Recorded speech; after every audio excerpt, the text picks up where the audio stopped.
的听证会。在这个时间，请大家关闭所有的手机和所有的电子设备。如果你需要作证的话，你可以发你的文件到 testimony@council.nyc.gov。如果你需要现场作证的话，请在前台，在所有的证人面前来填取所有的申请单和登记单。另外呢，如果你需要，就是说在听证会里面，在所有的过程中间，请不要靠近前台。谢谢你的合作。如果你需要翻译的话，翻译设施请到前面的大厅领取。谢谢。Chair, we are ready to begin. Good morning, everyone. My name is Julie Menon. I'm chair of the Committee on Consumer and Worker Protection, and I want to welcome you to today's hearing. Before we begin, let me acknowledge my colleagues who are present: Councilmember De La Rosa, Councilmember Krishnan, Councilmember Hudson, Councilmember Abreu, and I will acknowledge additional council members as they join. So thank you for joining today's hearing on proposed Intro 991B in relation to licensing hotels, a bill sponsored by myself, as well as Intro number 970 in relation to licensing massage therapy businesses, sponsored by Councilmember Moya. New York City is a top destination for domestic and international travelers, and the tourism industry is one of the city's primary economic drivers. In 2023, New York City welcomed more than 62 million visitors who spent an estimated $48 billion supporting local businesses and generating tax revenue for our great city. Last year, the city's hotel market was the top hotel market in the nation, with an occupancy rate of 81.6%. Unfortunately, however, hotel-related complaints received by the Department of Consumer and Worker Protection have more than doubled in the past 4 years, going from 149 in 2019 to 315 in 2023. There have also, unfortunately, been over 14,000 NYPD criminal complaints originating from hotels and motels over the past 5 years. This bill would ensure protections not only for public safety, but also for workers. Specifically, the bill would allow for panic button for employees. In recent years, a number of states and cities have enacted laws and regulations that require hotels to provide employees, particularly those working alone in guest rooms or other isolated areas, with panic buttons. There are, quite frankly, genuine horror stories of workers who face sexual harassment and assaults. It is unacceptable that there is no way for workers to seek help or to prevent this from happening. These policies help to protect workers from violence and other dangerous work situations by enabling employees to quickly summon assistance in the event of harassment, assault, or other threatening situations. In addition, the legislation would require hotels to inform employees on hazardous chemicals in work areas. This will be available in respective languages spoken by 10 or more employees with limited English proficiency. Workers should know the materials they are working with and not put themselves at risk. In addition, hotels can be especially attractive locations for all sorts of human trafficking, with traffickers taking advantage of the privacy and anonymity accessible in these very settings. It's unacceptable that New York ranks 4th in the nation. I want to repeat, 4th in the nation for human trafficking cases, according to the National Human Trafficking Resource Center. That is why the legislation requires core employees to undergo human trafficking recognition training, and that security guards undergo the same training as well. The city has long regulated businesses in the tourism industry to promote the safety and well-being of our visitors. Licensing hotels will be an effective and very important tool to regulate this important industry and promote health and safety. This is a first hearing on proposed Intro 991B, and we've already made substantial amendments to the bill in response to feedback from stakeholders, including discussions from representatives of the Hotel Association and the Hotel Trades Council and many others.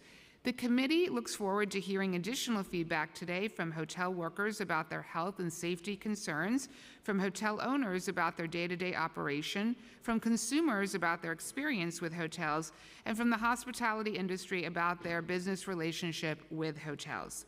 The committee also looks forward to hearing from DCWP about their position on proposed Intro 991B. After the hearing, we will, of course, continue to receive input and work together to finalize the bill language before considering passage.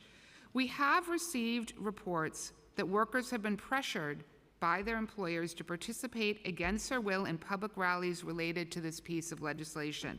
I want to note for the public that employer conduct like that is a violation of Section 201D of the New York State Labor Law and can be reported to the Attorney General's office for investigation. Just as hotels can be used to conceal human trafficking, massage therapy businesses are frequently used as covers for sex trafficking. The National Human Trafficking Hotline found that the illicit massage or spa business locations are the most common places where trafficking victims end up working in New York State. In January of this year, the NYPD executed court orders to temporarily close a dozen commercial locations in Roosevelt Island in Queens that were posing as massage parlors but operating as illicit massage businesses. Intro 970 would establish a license. Intro 970 would establish a license. Intro 970 would establish a license.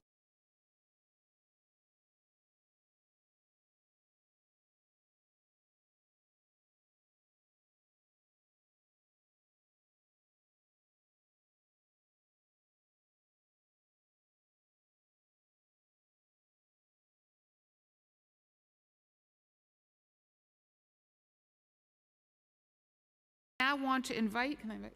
Now want to invite. Can I invite? Now want to invite. Can I invite? Yeah.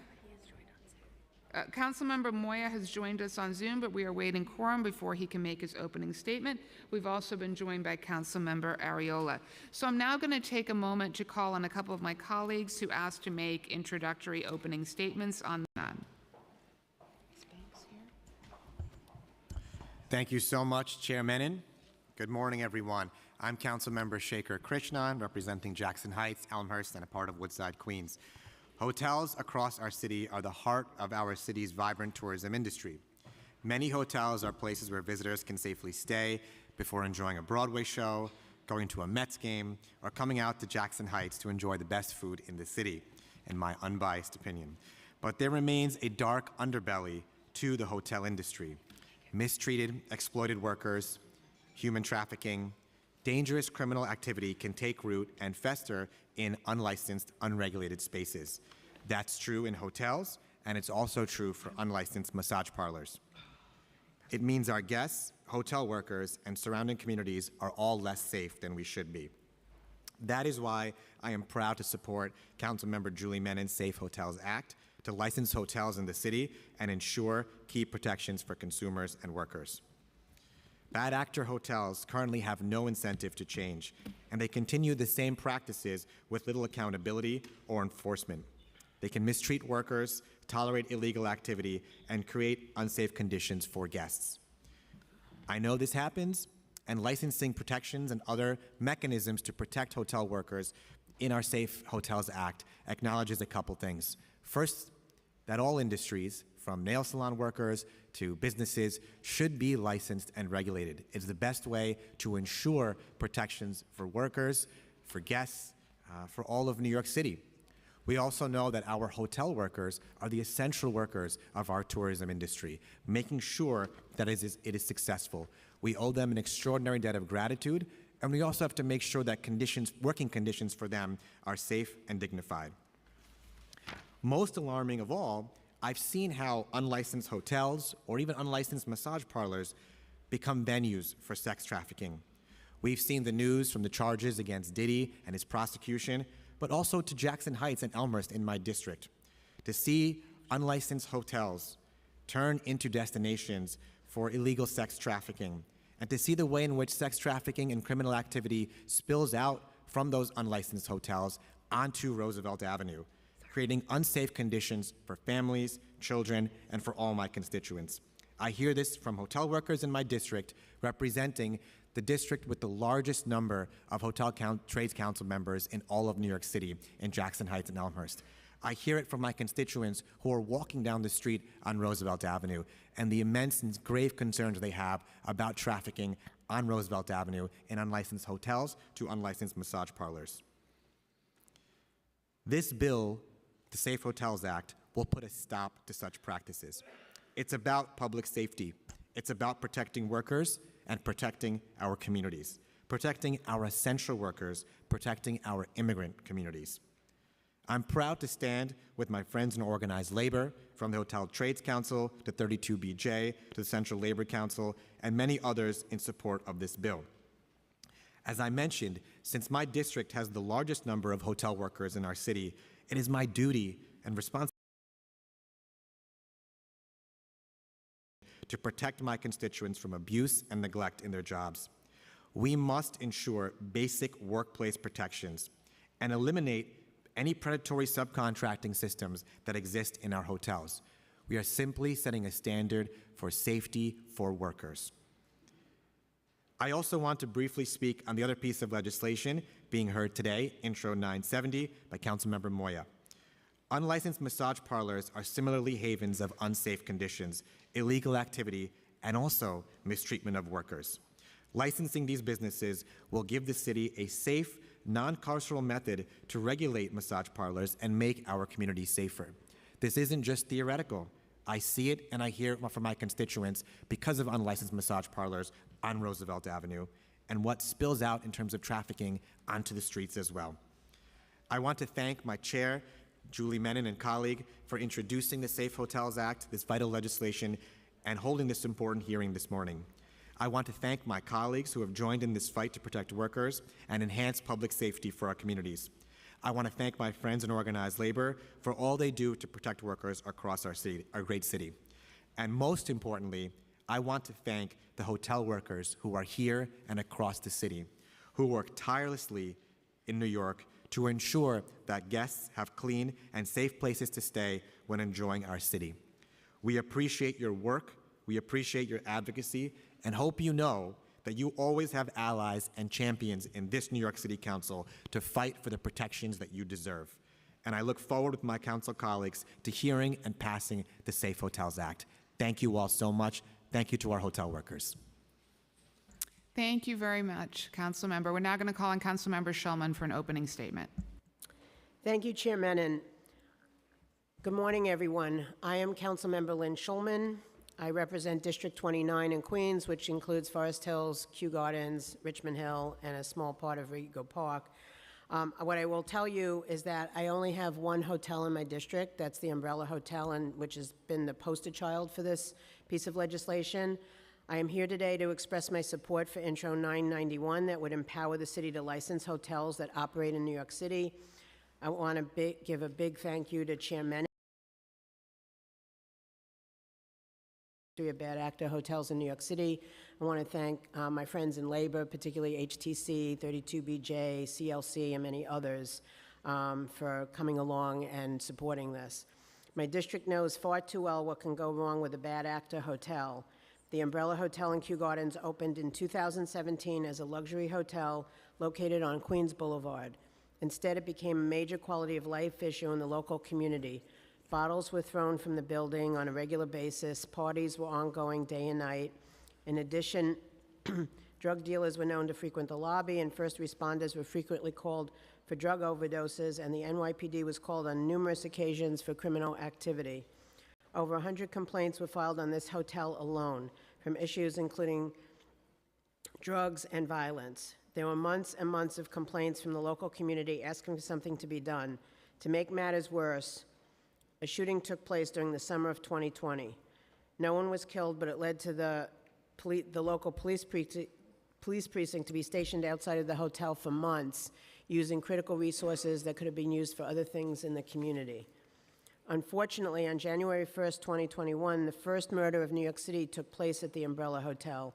A 20-year-old gentleman was killed and two others were injured. Immediately after, then Mayor Bill de Blasio then shut down the hotel, but not for long. Soon after, the hotel reopened, and months later permanently closed only because of the owners, not the city's decision, because there was no clear-cut license for the hotel.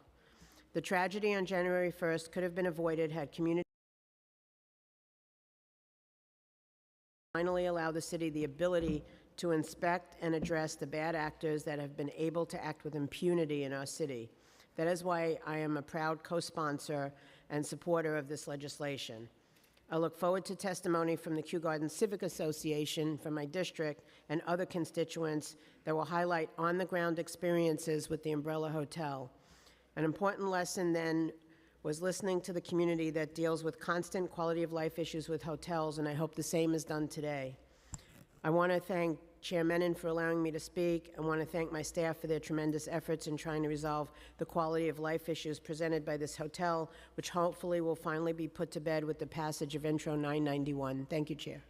Thank you so much. We've also been joined by Councilmember Gail Brewer. I'm now going to read into the record. We have a number of easels, and so I'm required to read into the record what those images reflect, so bear with me.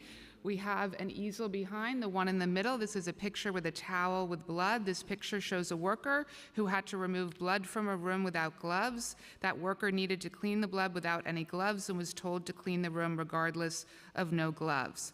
The picture all the way on the right is a picture of a hotel with bullet holes. This picture shows the aftermath of a shooting at the Umbrella Hotel on January 1st, 2021. That night was the first reported murder in New York City in 2021. And then lastly, on my right, a statistical graphic. This graphic shows several alarming statistics on hotels in New York City. 14,000 criminal complaints to the NYPD for hotels and motels. Second, that there have been at least 39 murders at hotels. And then finally, the complaints to DCWP have doubled over the past 5 years. We now have quorum, so I'm going to call on my colleague, Councilmember Moya, for his opening statement.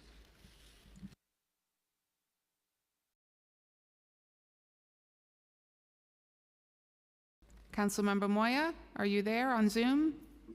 Thank you, Chairman, and good morning to all my colleagues who are here today. I'd like to provide some context on an urgent need for the bill that I've introduced that is being heard here today, Intro 970.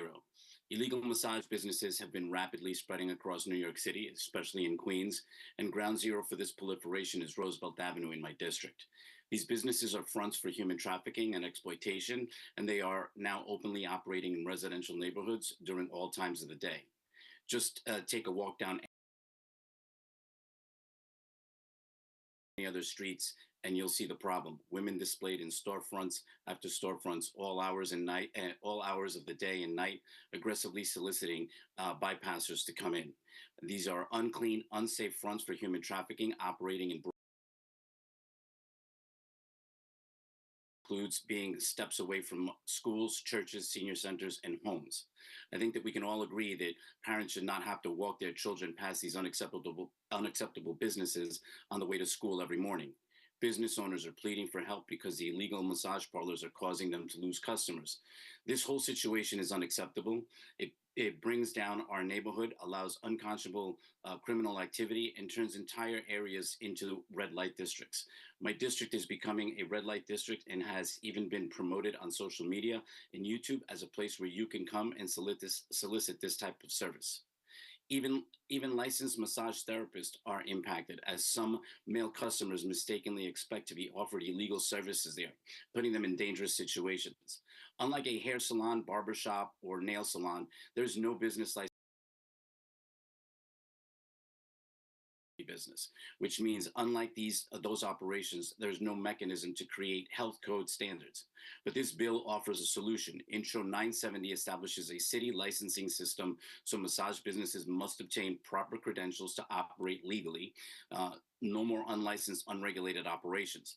It also mandates proper record keeping for staff credentials, which will help eliminate unlicensed, unregulated operations in New York City. Through licensing requirements and health standards enforcement by law, we can crack down on those operating illegally, unethically, while allowing legitimate massage therapists to properly serve New York. This bill safeguards public health, combats human trafficking, and upholds the ethical standards that we know. I cannot overstate the urgency of this legislation for the safety of our neighborhood, the dignity of our communities, and the right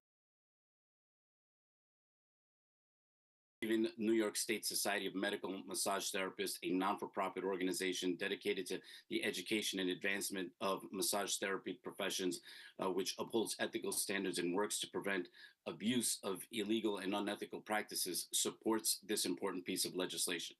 Additionally, A21, a nonprofit organization committed to fighting human trafficking, including sexual exploitation across the nation, also backs this critical initiative.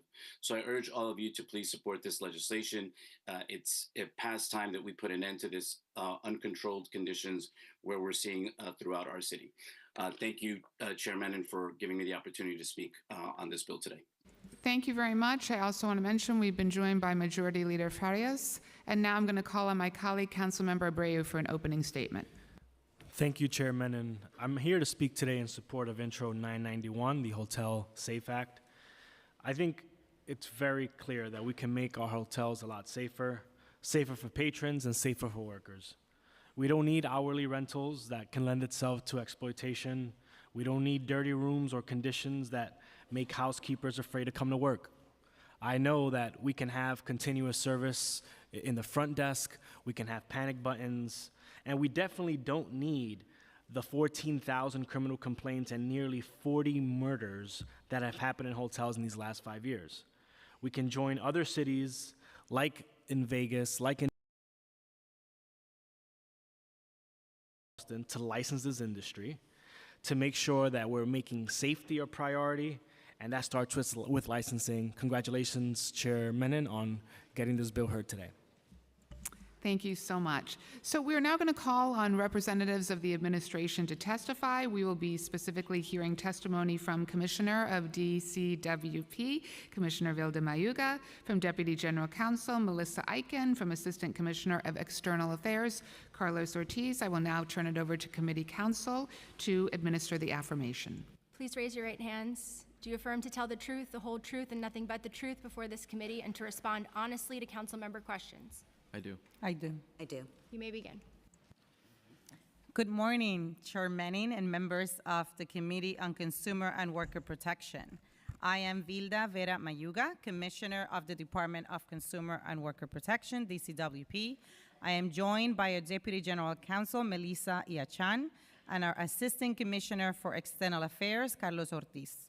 Thank you for the opportunity to testify today on Introduction 991 relating to the licensing of hotels in New York City.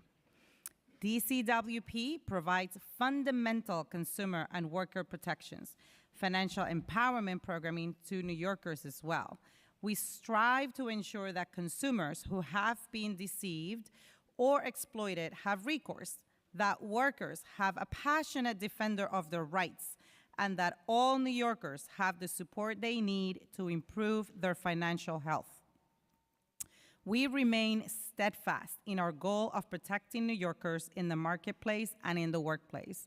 And under my tenure, we have helped deliver almost $1 billion to New Yorkers through restitution,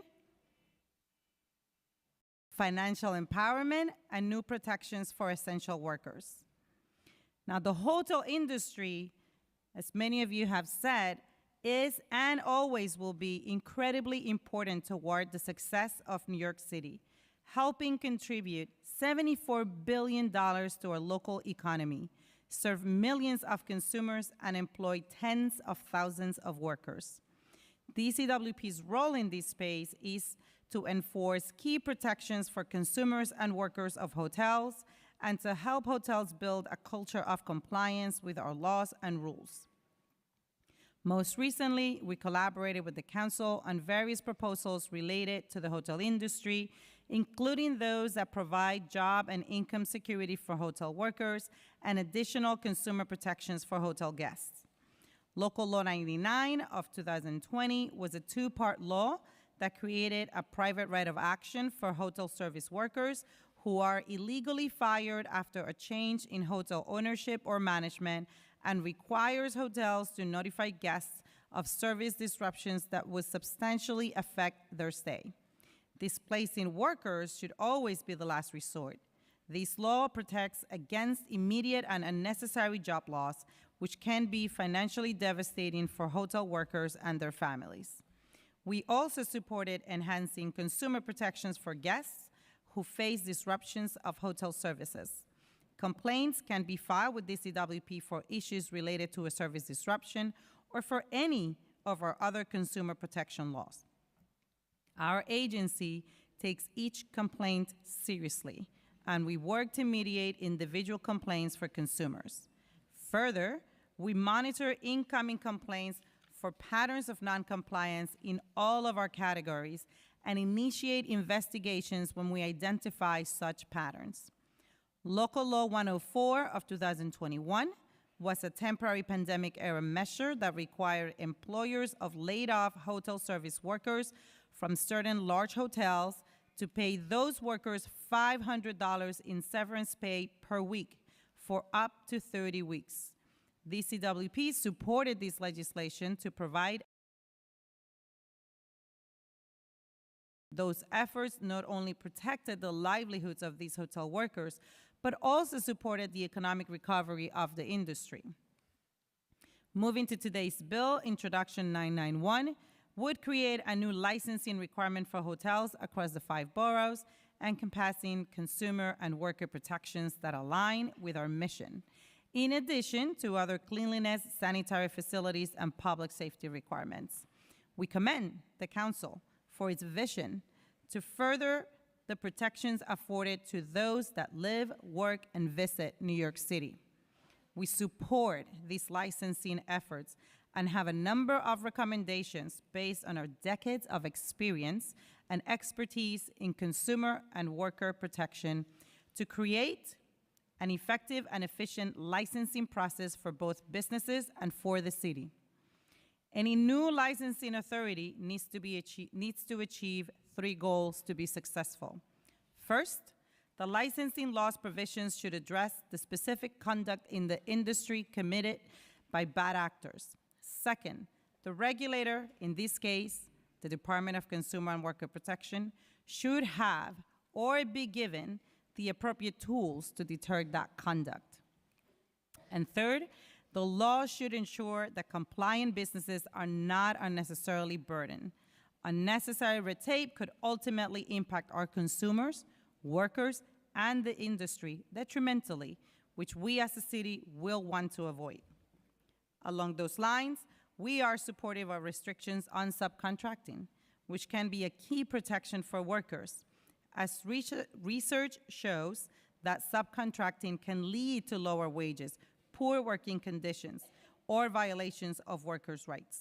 However, this provision will require further review to ensure that it is appropriately drafted.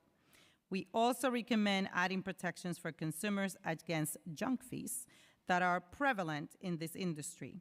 Consumer complaints submitted to DCWP reveal a pattern by hotels of charging undisclosed resort or amenity fees, which are mandatory but not included in the total price given to consumers.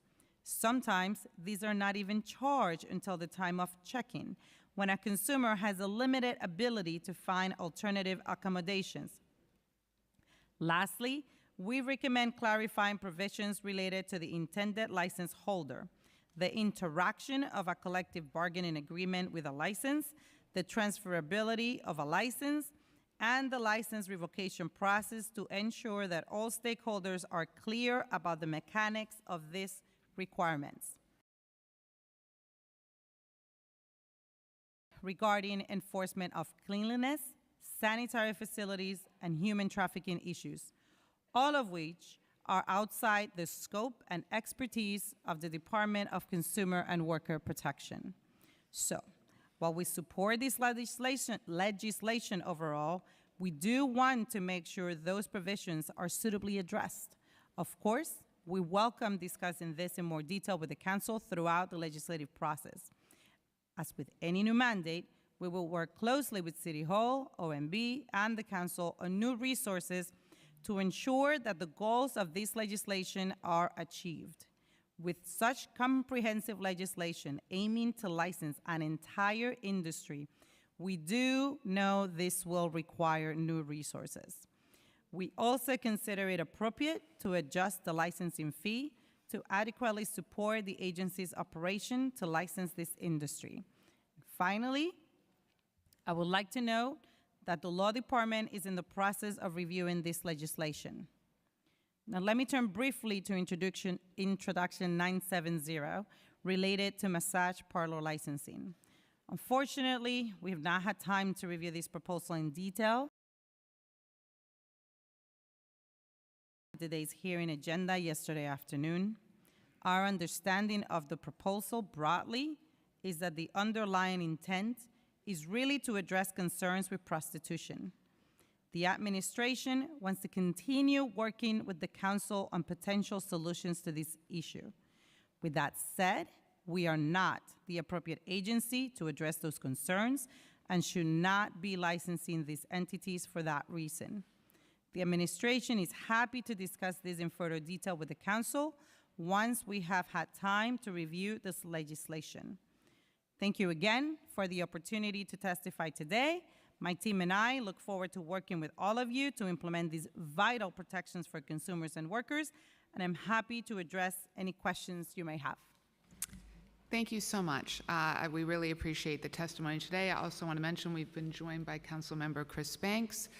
So I do have a number of questions. First of all, I'm thrilled that you're testifying in support of the bill, and in particular want to repeat a line in the testimony.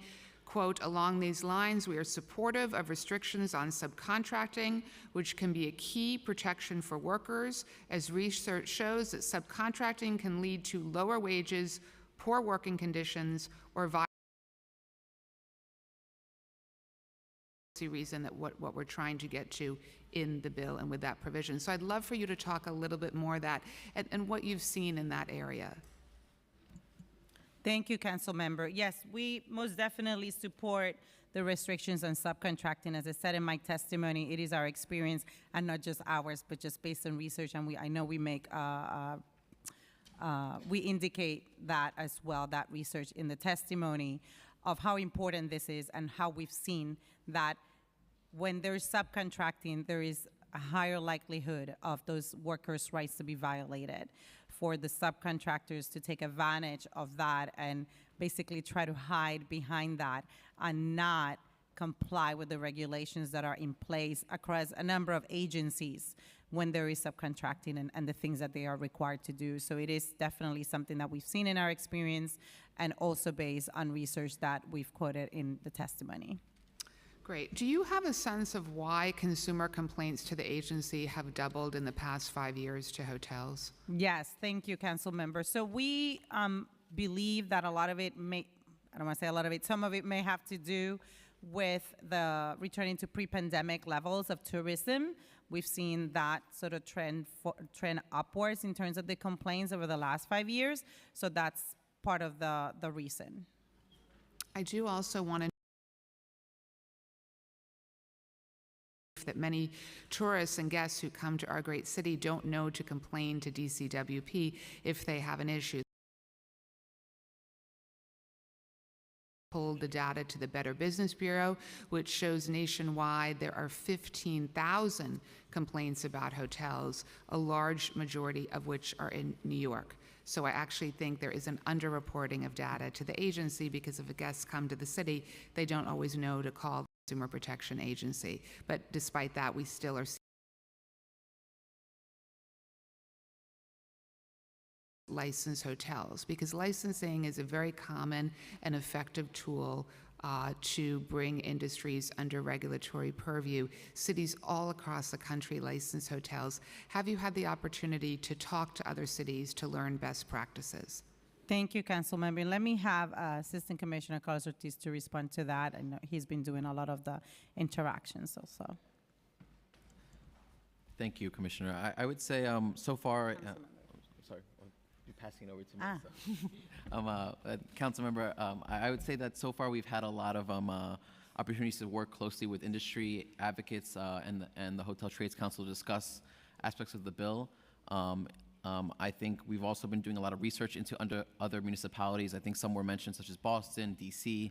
I think as this further fleshes out, we would want to have conversations with those folks to understand the best mechanisms for implementation. Although, of course, I know we all know that New York City is distinct in its own way and its size. But I always think that understanding best practices from the municipalities is important. So we will definitely engage in that work. Can you talk a little bit about the worker protection angle of the bill? Because I was commissioner when the council passed the car wash bill, and that was obviously hallmark legislation, a true worker protection bill. And here, once again, we have a bill that is going to protect workers, whether it be by providing panic buttons, whether it be the hygiene standards I mentioned in the opening statements. There are true worker protection provisions in this bill, and if you could talk a little bit about it and how you envision incorporating this kind of work into the other important worker protection work the agency is doing. Thank you, Council Member. And yes, 100%, we're always looking at how we've been able to enforce successfully other worker rights, and we'll be obviously incorporating from those learnings into the implementation of this bill. Specifically on the provisions for worker protection, I can tell you, yes, the panic buttons, for example, we support that, and our understanding is that it's already in place in also a lot of the hotels already in New York City. In terms of the safety components for chemical substances and handling those, we don't have an expertise in chemical handling. We will point out that we think it may be redundant, that piece in the legislation, considering that that is already covered by the federal agency, OSHA. And then in addition, in terms of the increase in the number of security guards and front desk staffing at the hotels, we are looking at that and trying to understand it better, that part of the bill. Really looking forward to hearing the testimony from various members of the industry on both sides, right, to get a better sense of how we would address that. I think those are the components, right? Okay. Yeah. Another question, I mean, one of the interesting parts, obviously, of licensing, and one of the reasons why I think this bill is so important, is the infamous Umbrella Hotel, my colleague Councilmember Shulman's district, where there were hundreds of neighbors who complained about bad actions, crime happening at that hotel. They constantly were complaining. And finally, in 2021, there was a murder on January 1st at the Umbrella Hotel. Then Mayor de Blasio said, I'm going to shut the Umbrella Hotel down. Well, it wasn't that easy to shut it down when the city jurisdictionally was not licensing that entity. In terms of licensing hotels and public safety, do you have any comments on, with this 14,000 NYPD criminal complaints, 39 murders, there are really alarming public safety data that we have here. So there's obviously the very important public policy reasons, which is why the 5 district attorneys for the city and our New York Attorney General have all come out in favor of the bill. Is there anything you can add in that vein?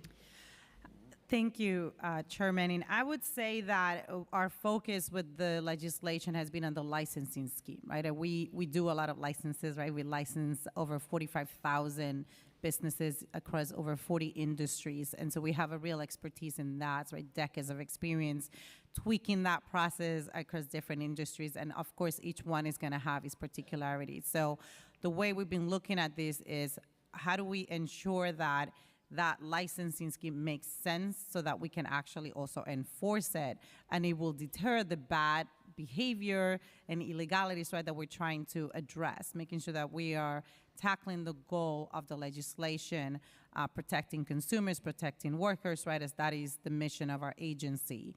In terms of public safety, we're not a criminal law enforcement agency, so I think there probably will be always some components that would be better handled by another agency that's not us. However, we do have some recommendations in terms of how do we make the licensing scheme be most effective. And for example, in terms of revocation of a license, even being able to shut down a hotel, right? If we have sealing authority, right, padlocking businesses in some industries, but it's certainly different for a hotel because we obviously not going to like literally put a lock when there's people inside a hotel. So we want to be, we want to keep all of that in mind as we really think through what this ultimately looks like so that we can operationalize it in the best way based on those learnings we've had also from our decades of experience in this space. Councilmember, if I could also add two other points to this. I think Something we also noted in the testimony relates to the transferability of the license, and that is something that is not right now something existent in other license categories that, for us. Mostly because we want to make sure whoever gets that first license, that they are accountable, that we have that information. So if it's too easy for them to transfer that to another entity, that could be a problem ultimately for enforcement. And going into the human trafficking component, I think it's fair to say that we shouldn't necessarily be the agency that is issuing violations or bringing violations to an adjudication for human trafficking. But I think we can be very much creative in a way of how we can make sure that if the district attorney brings us an adjudicated violation, if PD brings us an adjudicated violation of human trafficking, that we can make sure that we review that under the licensing scheme as a way to review the license itself for that holder. So I think, again, on these pieces, we have a lot of thoughts about how to strengthen and make sure that the actors are accountable for their actions here. Thank you for bringing up this very important point on the human trafficking. It's unacceptable that New York State ranks 4th in the nation on human trafficking. Right now, as we speak, it's estimated there are 3,000, largely women and children, in human trafficking situation in New York City's hotels. So this is such an important public safety issue. I'm really interested in the portion of your testimony where you recommend adding protection for consumers against junk fees. What you're saying are these resort and amenity fees. Could you speak a little bit more about that, please? Yes, thank you.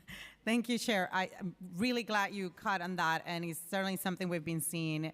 I'm going to have our Deputy General Counsel, Melissa Yachan, get into a little bit more detail there. Thank you, Commissioner, and good morning, Council Member. Good morning. That is definitely one of the most frequent complaints that we are hearing from consumers who call in and submit complaints about hotels. Whether it is someone who says, I never knew there was a resort fee and they charged it, I wasn't allowed to opt out, even if I didn't use any of the resort amenities, or whether it's somebody who was required to put a deposit down and then the hotel refused to refund the deposit, saying it was keeping it for amenities fees or resort fees. Junk fees are a problem throughout many industries, but especially the travel and hospitality industry, and hotels have really taken advantage of this. We see this, and this really is the #1 pattern that we note with consumer complaints. So while we are here discussing this industry and licensing this industry for the first time as a city, we do, as the Consumer Protection Agency, really want to shed light on the possibilities that we can include some additional consumer protections within this licensing regime to add transparency to this issue. Fantastic. I think that is wonderful. So I'm now going to open it up to my colleagues for questions. Councilmember Brewer. Thank you very much. I have a couple of questions. The hotels on the west side are all single-room occupancies. So I'm wondering, because they all have permanent tenants and a hotel. I think it's unique maybe to my area. I don't know, 15, 20 rooms are still permanent tenants under single-room occupancy hotel stabilization. So how would the license impact that, if at all?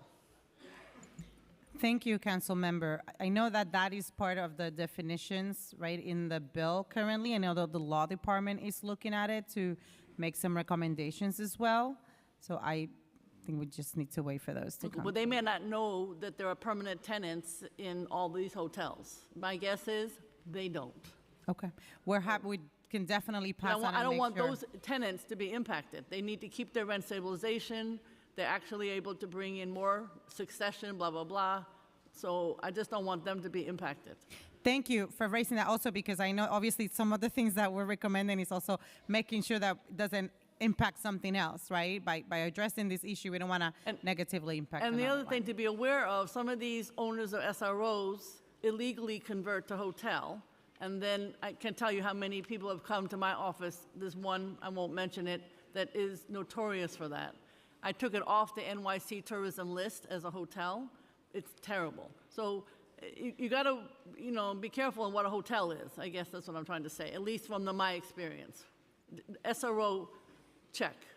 Okay, number two, I'm very supportive, but I know that there are hotels that are not.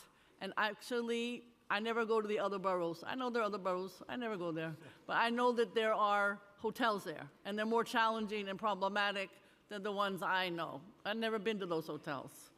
So my question is, they are complaining, however, in many cases that they're going to lose their workers, blah, blah, blah. So how do workers, blah, blah, blah. So how do you both, I mean, I would like to see everybody be unionized because I think that's what keeps workers middle class and it's the right thing to do. But my question is, with these subcontracts, how do we make sure that those workers don't lose their jobs? And lovely, if I could, make them part of the union. But how are you thinking about that issue of people not losing their jobs as subcontractors? I agree with you. I'd love to have them be employees of the hotel. You can make sure that they have better benefits. You can make sure that they're not discriminated against, so on and so forth. But in any case, I don't know what's going to happen. You know, the doom days is what is predicted by some of these owners. But how do we make sure that the workers are sent front and center of this issue? Thank you, Councilmember, and obviously for caring so much about the worker. It is a very core part of our mission as an agency. What we're looking to do, you know, throughout the process, the legislative process, and some of the suggestions that we've made in my testimony, we also obviously want to hear all of the testimony that will come after hours to make sure that we're very mindful as to how this ultimately looks so that we don't have these unintended consequences. We certainly, you know, on the licensing piece, right, we talked about our decades of experience to make sure that a business is not burdened by red tape that is just unnecessary. So we are looking at that and making sure that it is very intentional how we go about implementing whatever the final bill looks like and taking into account all of those concerns that are raised by the industry. As to workers, very similar, right? We are not, there's no way we will try to do something that would negatively impact workers. We are in constant contact with the various stakeholders. I know Assistant Commissioner Carlos Ortiz has had many meetings, different members of my team has had that as well. We're a big fan of him, just so you know. I know. I am too. And that, the conversation will continue, even whatever's final, before we get to implementation. We're always about education. We're always about hearing back. I'm not gonna like pretend that I know what it is to either own a hotel, manage a hotel, or work at a hotel. So we're gonna wanna hear from those that are actually doing those things so that we can incorporate that into whatever we're putting out there and be very mindful of it. Okay, one other quick question, based on the resort fee or whatever you call it, that fee thing. Is that something that is how would you fix that? Would that be legislation? Would it be that the hotels, if they have a license, they can't do X, Y, and Z, et cetera? How would that be fixed? That's outrageous. Not going to a hotel in New York, I wouldn't know it, but how would that be fixed? Thank you, Council Member. Well, I wish it were just limited to New York, but actually this is a common in this country and especially in this city. We hope to continue to work with the council to actually potentially incorporate it into this legislation as a part of the licensing scheme. In many of our licensing schemes, being the Consumer Protection Agency, who also is charged with enforcing the consumer protection law of the city, we're very focused on transparency and disclosures to consumers. So they know exactly what they're purchasing when they decide to purchase it, when they put their first payment down, when they give their credit card information. So this would really be just a function of transparency and disclosure requirements. Thank you very much. Councilmember, if I could just add one other point about kind of our licensing expertise. You know, we do license, I think, over 40 categories, over 40,000 businesses. You know, we want to make sure this works for the businesses too. I think sometimes it can be scary to come into under further regulation by the city. But I think what has made our agency so successful in that work is that we are a willing partner and want to have open discussions with folks to make sure we get to the right place. Because hotels are important for New York City, and we want to make sure that they're successful because that will help our workers be successful and our consumers. I appreciate that. And the problem is, according to media, no surprise, it's expensive to come to New York. And you know, if people see that they can, I hate to say it, but some people are staying in Jersey. I don't like New Jersey, and I don't want them to stay in New Jersey. But that's a problem because I know a lot of people who are staying in New Jersey and coming into the city because of the cost of our accommodation. So that's also something to take into consideration. Thank you. Thank you very much. I also just want to clarify in the record per a question that Councilmember Brewer asked about workers. There is a worker retention law that the council passed several years ago that requires that the workers keep their jobs. So the workers cannot lose their jobs. So I just want to but I just want to explain for the record that that law is in effect. Councilmember Banks, I believe, had a question. Oh, thank you. Thank you. Good to see you, Commissioner, and to your staff. I just wanted to voice my strong support for this particular legislation. The 42nd Council District is a unique district, and particularly we've been known to have many things in it. Unfortunately, one of the things that the district has become known for is the use of the hot sheet hotels and motels. And these particular hotels have been used by sex workers who use these establishment as a base of operations to conduct their trade. Public safety is important. I want to thank Councilmember Menon for her unwavering leadership on this issue that will serve to make our community safer. I support Intro 991 because it will bring an additional level of safety where illegal sex work has been identified by the NYPD in my district, and as having been fueled by those who traffic and exploit young women at times with dangerous consequences, including violent incidents, which include homicides. This bill will serve as another tool to help combat the illegal trafficking of young women and the violence that this trade brings with it. It will show the families who complain to my staff day in and day out about having to observe the signs of the illicit activities that are taking place at these establishments while taking their children to school in the morning, which sometimes is being done to improve the quality of life in their community. I'm proud to strongly support Intro 991 and the safer communities this sensible legislation will create. Thank you. Thank you very much. I'll now call on Majority Leader Farias.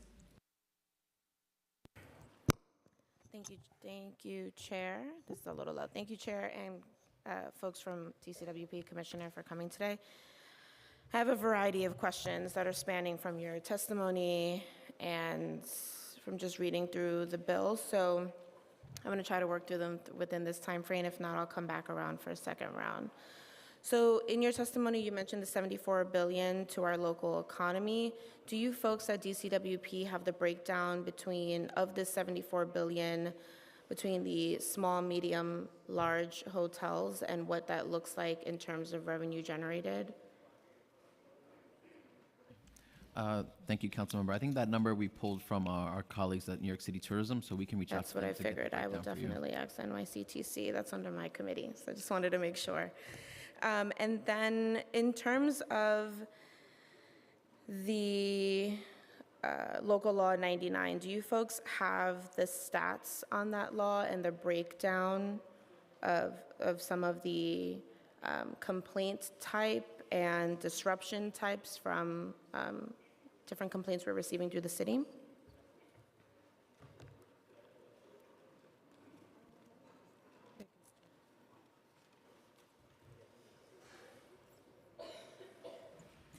Thank you, Council Member.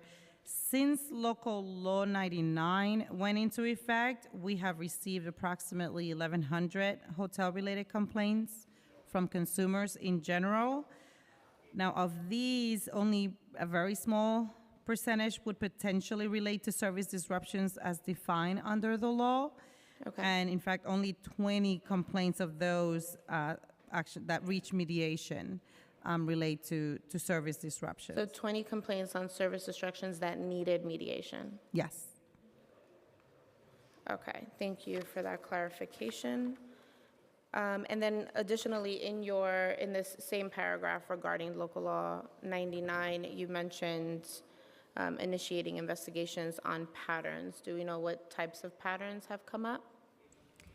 I'm happy to take that. And I just want to note that Local Law 99 is not specifically incorporated into the current draft of this legislation. Sure. Of course, it is an important consumer protection, and so. But there are components within this legislation that are impacting or directly related to response of some of these. Not currently, but we look forward to working with you and hope to be able to incorporate because these are consumer protections into the law. Now, in terms of how we identify patterns, to the extent that we would receive more than one complaint about the same actor or more than one of the same type of complaint about actors within a small period of time, that's the sort of pattern that we keep an eye out for.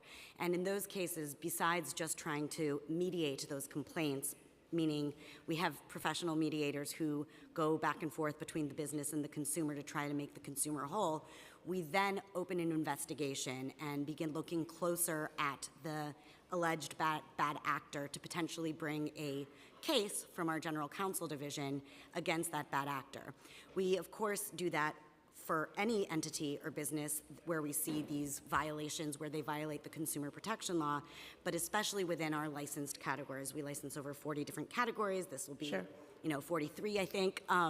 So once we have the license, there are very specific things that we keep an eye out for, and we bring those cases either at oath or in state court.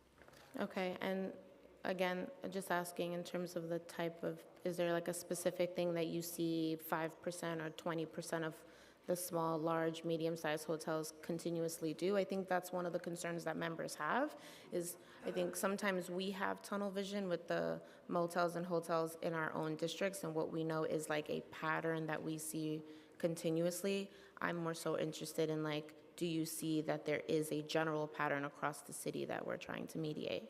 So the only kind of major consistent complaint type that we have recognized is from consumers who are charged for things that they don't understand. So that is where our scrutiny in the resort fees and junk fees has come from. That is really the prevalent sort of category. Aside from that, we do get, cleanliness and bed bug complaints, but those aren't within the purview of our agencies, so we refer those out. To the extent that those complaints also have an element of somebody seeking a refund, we still try to mediate those. But any sort of pattern that we identify thus far in terms of hotel complaints has really, really been about consumers being very confused about the type of fees they're charged. And how do you folks regulate or manage or see as a pattern for the sex trafficking, for example, that has continuously come up in this conversation? Is that just, do we wait on the NYPDs to have stats? Yeah, we don't handle those. We don't really, those haven't really come to us. So probably NYPD or I don't know if another agency might be able to speak best about those. Okay. Thank you, Chair, for the additional time. Okay, I asked my tourism question.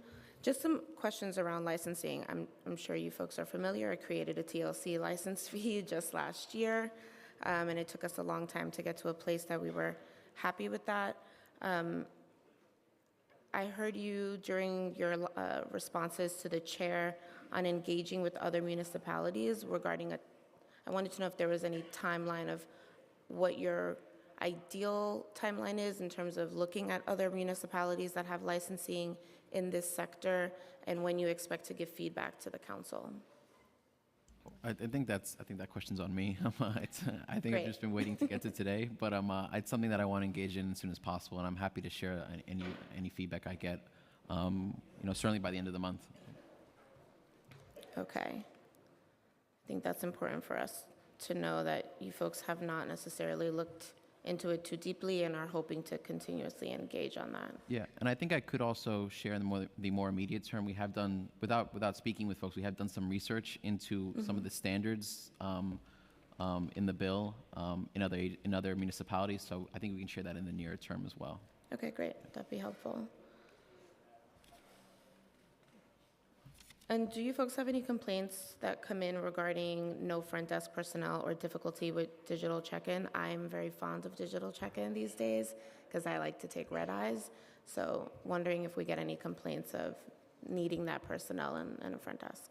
We would have to take a closer look. There certainly aren't enough that they stood out in our review in preparation for this hearing. Like I said, there's not a pattern of those, but we would have to take a look and we could get back to you on that. Okay, and then in terms of the licensing needing to be enforceable, that I know you highlighted, that's like an important component that you folks are looking into, which I think concerns all of us. A lot of the laws that we have, it all comes back to us in discussion as members, and if it's not enforceable, how do we make sure people feel safe or people feel like local government is working for them? With revocation and shutting down hotels, how will that necessarily work for like employees, or in your experience for employees, being able to ensure that if a hotel were to shut down, that they have somewhere to go to work and or severance and or unemployment?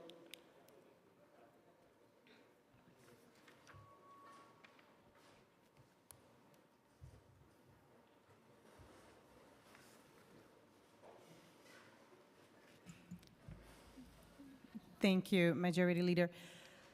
Right now, I mean, it is one of the recommendations that we have, right, for amendments to the bill, because it's not clear on the revocation, for example, and I gave that example of sealing or padlocking a hotel, not just focused on workers, but also on any hotel guest.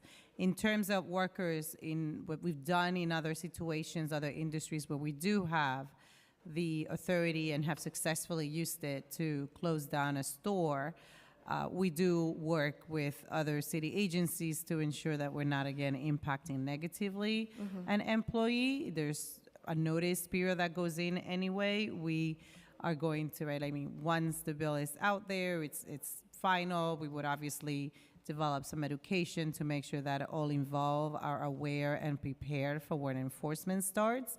And then also, once that happens, even our sealing authority right now in other places, we're going to post a notice that's going to give a period of time for the business to either correct the violations or, you know, do things that they might need to do. And that notice will be very clear also for the workers since it is publicly posted. Okay. And then I see in the bill language, there's a 2-year time span for the license. If there's revocation, what's the timeline for cure? Haven't necessarily seen that in the bill yet, and wondering if you folks have a recommendation.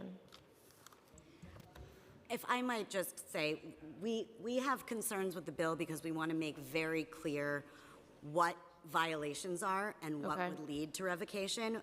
We, in all our license categories, are very, very committed to providing licensees due process. And so, as with all of our license categories, we provide due process within our own DCWP processes in terms of notice of intent to revoke or deny. And of course, there's always the opportunity to appeal within Article 78.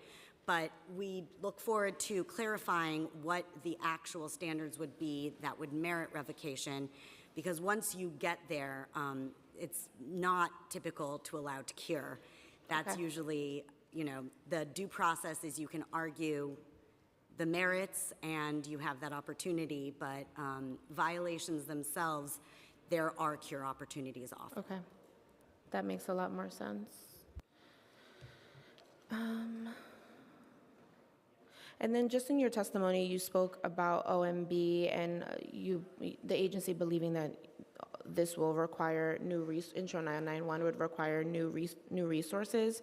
Have you folks had any conversations with OMB about additional funds or resources? Were there any cuts last fiscal year that you were unable to recover, and just kind of an idea of what that looks like? Thank you for that question. Yes, as I said in my testimony, this is certainly a new mandate, and we know that there's over 700 hotels right in the city. So it's going to be a big lift that we welcome, because it is an area that we know how to do, but it will require new resources, significant new resources. And just as importantly, we need to be able to hire without preconditions. As you know, we have just been in a strict hiring freeze for almost a year And over that time, we basically accumulated about 15% of our agency's vacancy rate. And so, if this bill progresses, we want to work closely with City Hall and OMB and the council to make sure that we're properly resourced and allowed to hire new resources. Okay. So it's mostly the hiring freeze that's impacting some of the additional resources that you generally need.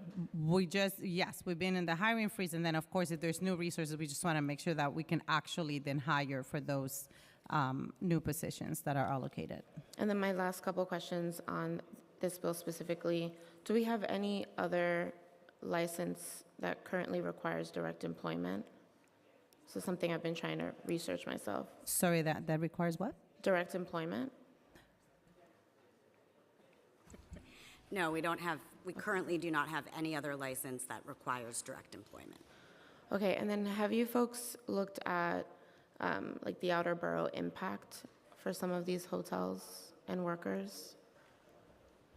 Could you clarify what do you mean by impact? Just in terms of who could be directly impacted, whether it's BIPOC workers, immigrant communities, and some of the smaller hotels. Like I have small hotels, motels in my district. I don't have any of the large branches. And just trying to gauge, have we looked at the economic impact, both of the worker that's going to be impacted locally and of the small business? Well, I think I think that's something that would be important to consider, and why we're having the hearing today. It's great to hear directly from those stakeholders on the issues of those impacts. I think given we have been also working to learn as much as we can in the past week since the hearing was noticed. But that said, I think for us, I want to make sure that folks understand that we want to be here as a resource for them. It's not meant to be punitive. It's meant to create a floor, a standard in New York City for how hotels should operate. And one situation that I frequently encounter, for example, is a business that feels they're following all the rules, doing all the right things by their workers, by their consumers, and then just down the street, a business that's not. And I think we need to correct that situation, and that's what the intent of this bill is. Thank you. And then just a question on Introduction 970. You folks do not feel like you're the appropriate agency to address the concerns within this bill? Any chance you have an idea of the agencies that we should look at to consider for this bill's passage? Honestly, it's because it was added just yesterday afternoon. It's been difficult to really review in enough detail to provide any recommendation. Okay, thank you so much. Thank you, Chair, for the additional time to go through some of my questions. Great. Thank you so much, and I really want to thank the administration for their testimony today. Thank you. Okay. We are now going to open up the hearing for public testimony. I want to remind members of the public that this is a formal government proceeding and that decorum shall be observed at all times. As such, members of the public shall remain silent at all times. The witness table is reserved for people who wish to testify. No video recording or photography is allowed from the witness table. Further, members of the public may not present audio or video recordings as testimony, but they may submit transcripts of such recordings to the Sergeant at Arms for inclusion in the hearing record. If you wish to speak at today's hearing, please fill out an appearance card with the Sergeant at Arms and wait to be recognized. When recognized, you will have 2 minutes to speak on today's hearing topic, which is Intro 970 and 991B. If you have a written statement or additional written testimony you wish to submit for the record, please just provide a copy of that testimony to the Sergeant at Arms. You may also email written testimony to testimony@council.nyc.gov within 72 hours of this hearing. Audio and video recordings will not be accepted. So I will now call the first panel. Vinny Alvarez, David Wheel, Deputy Borough President Keisha Sutton-James, and Tarika Morrison on behalf of Queensborough President Richards. So I believe several members are in person and then on Zoom. Okay. Yeah, please come forward. Thank you so much. And I believe Vinny Alvarez and David Wheel are on Zoom. Okay, Vinny Alvarez. Good morning, Chairman and members of the committee. My name is actually Brendan Griffith. I'm the Chief of Staff of the New York City Central Labor Council. Unfortunately, our President, Vinny, was unable to testify, but I'll be testifying in his place. The CLC represents over 1 million workers across 300 affiliated unions, and we strongly support the Safe Hotels Act.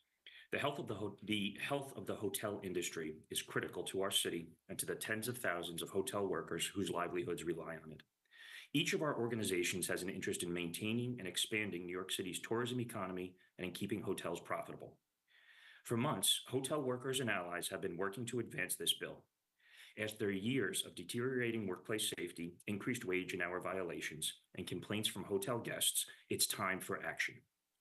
There's a diverse coalition in support of this bill, including affiliated unions of the CLC like DC 37, 32BJ, NISNA, CWA, and of course, the Hotel and Gaming Trades Council. Hotels are among the most dangerous workplaces in the country. Hotel workers are in the top quarter for workplace injuries, likelier than most to be hurt on the job, including being assaulted. This bill would require hotels to equip their workers with panic buttons, technology that's been successfully implemented statewide in Illinois and New Jersey, and is already a feature of unionized hotels in New York City. There is no good reason to deny workers this basic protection. Hotels have also been a battleground in bosses' ongoing efforts to shed as much legal liability as possible. Today, the core work of a hotel is being shifted to subcontractors so that owners bear no legal responsibility when a subcontracted worker is mistreated, injured, or suffers wage theft. Subcontractors are notoriously hard to pin down when a worker pushes a legal issue. This bill ensures that workers who are cheated or abused will be able to have their issues addressed. Hotels are already licensed in a number of major U.S. cities. There's no reason to reject these basic regulations and worker protections here in New York City. It's easy to take for granted the rights enjoyed by workers today, like equal pay for equal work, the 8-hour workday. Thank you for your testimony. Your time's expired. So as the legislation advances, we'll have a clear picture of who stood with New York City's workers and who stood against them. And I hope we can all celebrate a safer hotel industry. And that's not only safer for workers, but for guests and the broader community too. I appreciate the opportunity to address this committee today. Thank you. Thank you so much. I do have some questions, but I'm going to wait till the full panel goes. So, Brenda, if you don't mind holding on, thank you so much. David Wheel? Is David Wheel on the Zoom? Thank you, Chairman, and good morning. My name is David Weil. I'm a professor of social policy and economics at Brandeis University and visiting professor of public policy at the Harvard Kennedy School. I also served in the Obama administration as the head of the U.S. Department of Labor's Wage and Hour Division. Growing use of subcontracting and its effect on workers, businesses, and the public is something I've studied for almost 2 decades. I coined the term fissuring to describe practices like subcontracting adopted by businesses that give them the benefits of a workforce while shifting responsibility of employment to other parties. In the hotel industry, fissuring means that hotel chains and owners benefit from a well-known brand, usually the reason that customers select a property, but shed the messy problem and responsibilities of employment to subcontractors. That means when you walk into many U.S. hotels today, the brand you see over the entry and throughout the building, including on uniforms of housekeepers or front desk workers, no longer represents the employer of record. As you will hear today, workers bear the brunt of fissuring. The more business layers there are, the more players need overhead and profit margins. Subcontracted work in hotels is labor intensive and puts downward pressure on wages. Many studies show that workers who have been outsourced are paid significantly less for doing the exact same work as direct employees. For the same reason, fissured workers are more likely to be subjected to wage theft. Subcontract workers are more exposed to health and safety risks, sexual harassment, and other violations of basic rights. I have documented this in my own academic studies, and I saw it firsthand in running the Department of Labor's Wage and Hour Division. I applaud the proposed bill because it recognizes that certain core functions, in particular front desk and housekeeping, are central to running a hotel. With the benefits of controlling those functions comes the responsibility associated with them. By making Thank you for your testimony. Your time's expired. The rule can provide the workers the pay they deserve and protections and rights they have under the law. There are many hotels in New York City who continue to directly employ core workers, demonstrating that such practices can be compatible with profitability as well as productivity and service quality. Passing the bill will therefore benefit workers central to the hotel experience, ensure customers safe and quality they expect from hotels, and maintain a viable and profitable hospitality sector in New York City. Thank you. Thank you. Thank you. I do have a couple questions, but we're going to finish the panel. Okay, and now in person, yes, Deputy Borough President. Good morning, Chair Menon and members of the Committee on Consumer and Worker Protections. Thank you for the opportunity to testify today in support of the proposed legislation to require licensing for hotels in New York City. My name is Keisha Sutton James, and I am Deputy Manhattan Borough President. I will be testifying on behalf of Manhattan Borough President Mark Levine on Intro 991B 2024, a bill that he strongly believes will bring much needed oversight, accountability, and protection and consumer protection to an industry that serves millions of New Yorkers and visitors alike. The hotel industry is vital to the economy of New York City, drawing millions of tourists each day and providing thousands of jobs. However, it is also one that requires rigorous standards and oversight to ensure safe, clean, and healthy facilities and operation for consumers, as well as strong protections for workers. This will bring the hotel industry into alignment with many other sectors already regulated by our city, creating consistency and accountability that is long overdue. Hotel licensure programs have been successful in cities across the country, from Boston to Washington, D.C., Chicago, and Las Vegas. Licensing has improved the quality of hotel services and enhanced consumer protections without hindering the industry's growth. If passed, this bill will play an important role in keeping the public safe. Over the past 5 years, more than 14,000 criminal complaints have been made at hotels across the 5 boroughs, including a staggering 39 murders. Licensing will help weed out the bad actors and unsafe business practices, thereby making serious and important steps to reduce human trafficking and other safety issues. Because of this, Intro 991B has been supported by all 5 district attorneys and Attorney General Letitia James, all of whom recognize that licensing will help improve public safety and help root out bad actors in the industry. It is also essential that we take these steps to better protect workers in an industry known for widespread wage theft and unacceptable working conditions. By requiring direct employment in core hotel operations. I'm just going to ask you to wrap up, please. Thank you so much. I have 2 more sentences.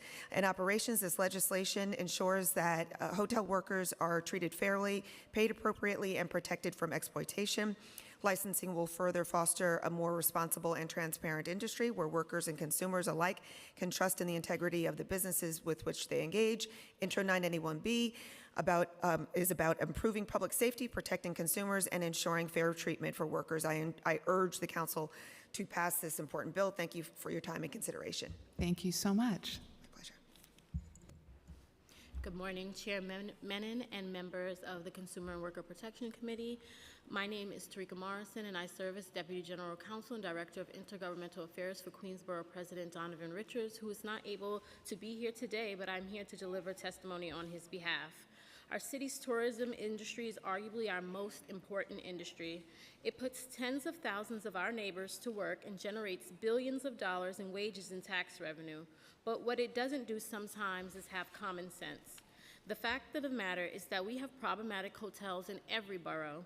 Instead of welcoming visitors from all over the world, they are sites of criminal behavior and public safety concerns that make our communities less safe.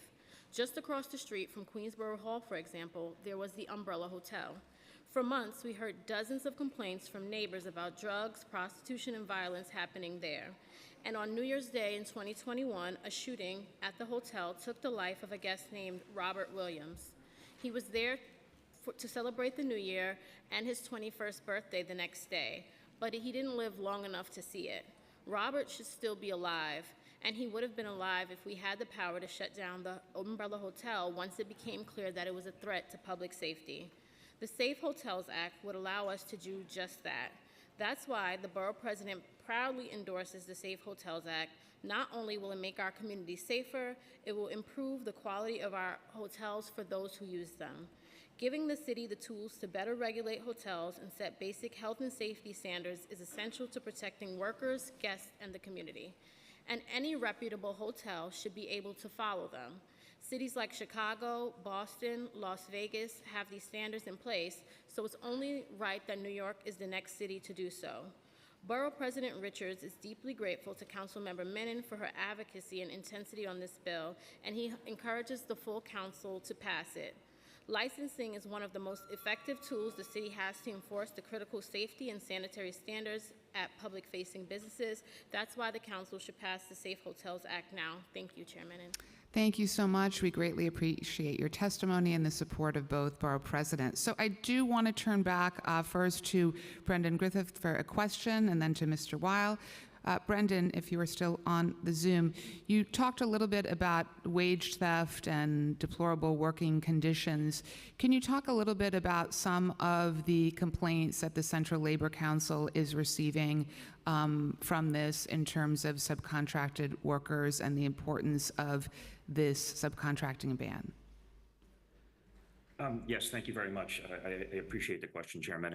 And I think a lot of what we've been hearing was actually referenced in Mr. Wheel's comments as well. Subcontracting allows for employers to who have control to remove responsibility. So those complaints, are holistically about things like wage theft, unsafe working conditions. But the biggest issue with this is there's no redress. When you have a subcontracted worker, the hotel operator have the ability to say that this is not our responsibility to solve that problem. Thank you so much. And Mr. Weil, the work that you have done, the academic research, which I have read through, is incredibly compelling and really seminal on this issue. In your opinion, when we have the subcontracting, the ban that we have that is in this bill on housekeeping and front desk staff, how quickly will that result in rising wages for workers? Thank you, Chairman. And I think the answer to that, it could be very, very quickly, wages could respond to that. I think in general, the evidence shows that one of the reasons that wages are pushed downward when you have subcontracting is you have so many people who want to make their overhead and their profit margin between them. Once you remove that, the ability of a hotel to actually compensate workers to labor standards and higher level of wages, therefore increases. And that can benefit the hotel too, because higher paid workers tend to turn over much less and be more highly productive and have higher quality. So it can benefit ultimately workers in higher wages rather quickly, and also benefit the hotel in terms of the productivity. Great, thank you very much. Any question from colleagues? No, okay, thank you so much to this panel. Okay, we are now going to call the next panel. Sarah Bratko, Jagruti Panwala, Paruvi Panwala, Arthur Kramer, Triputi Patel. If you could please come forward. Thank you.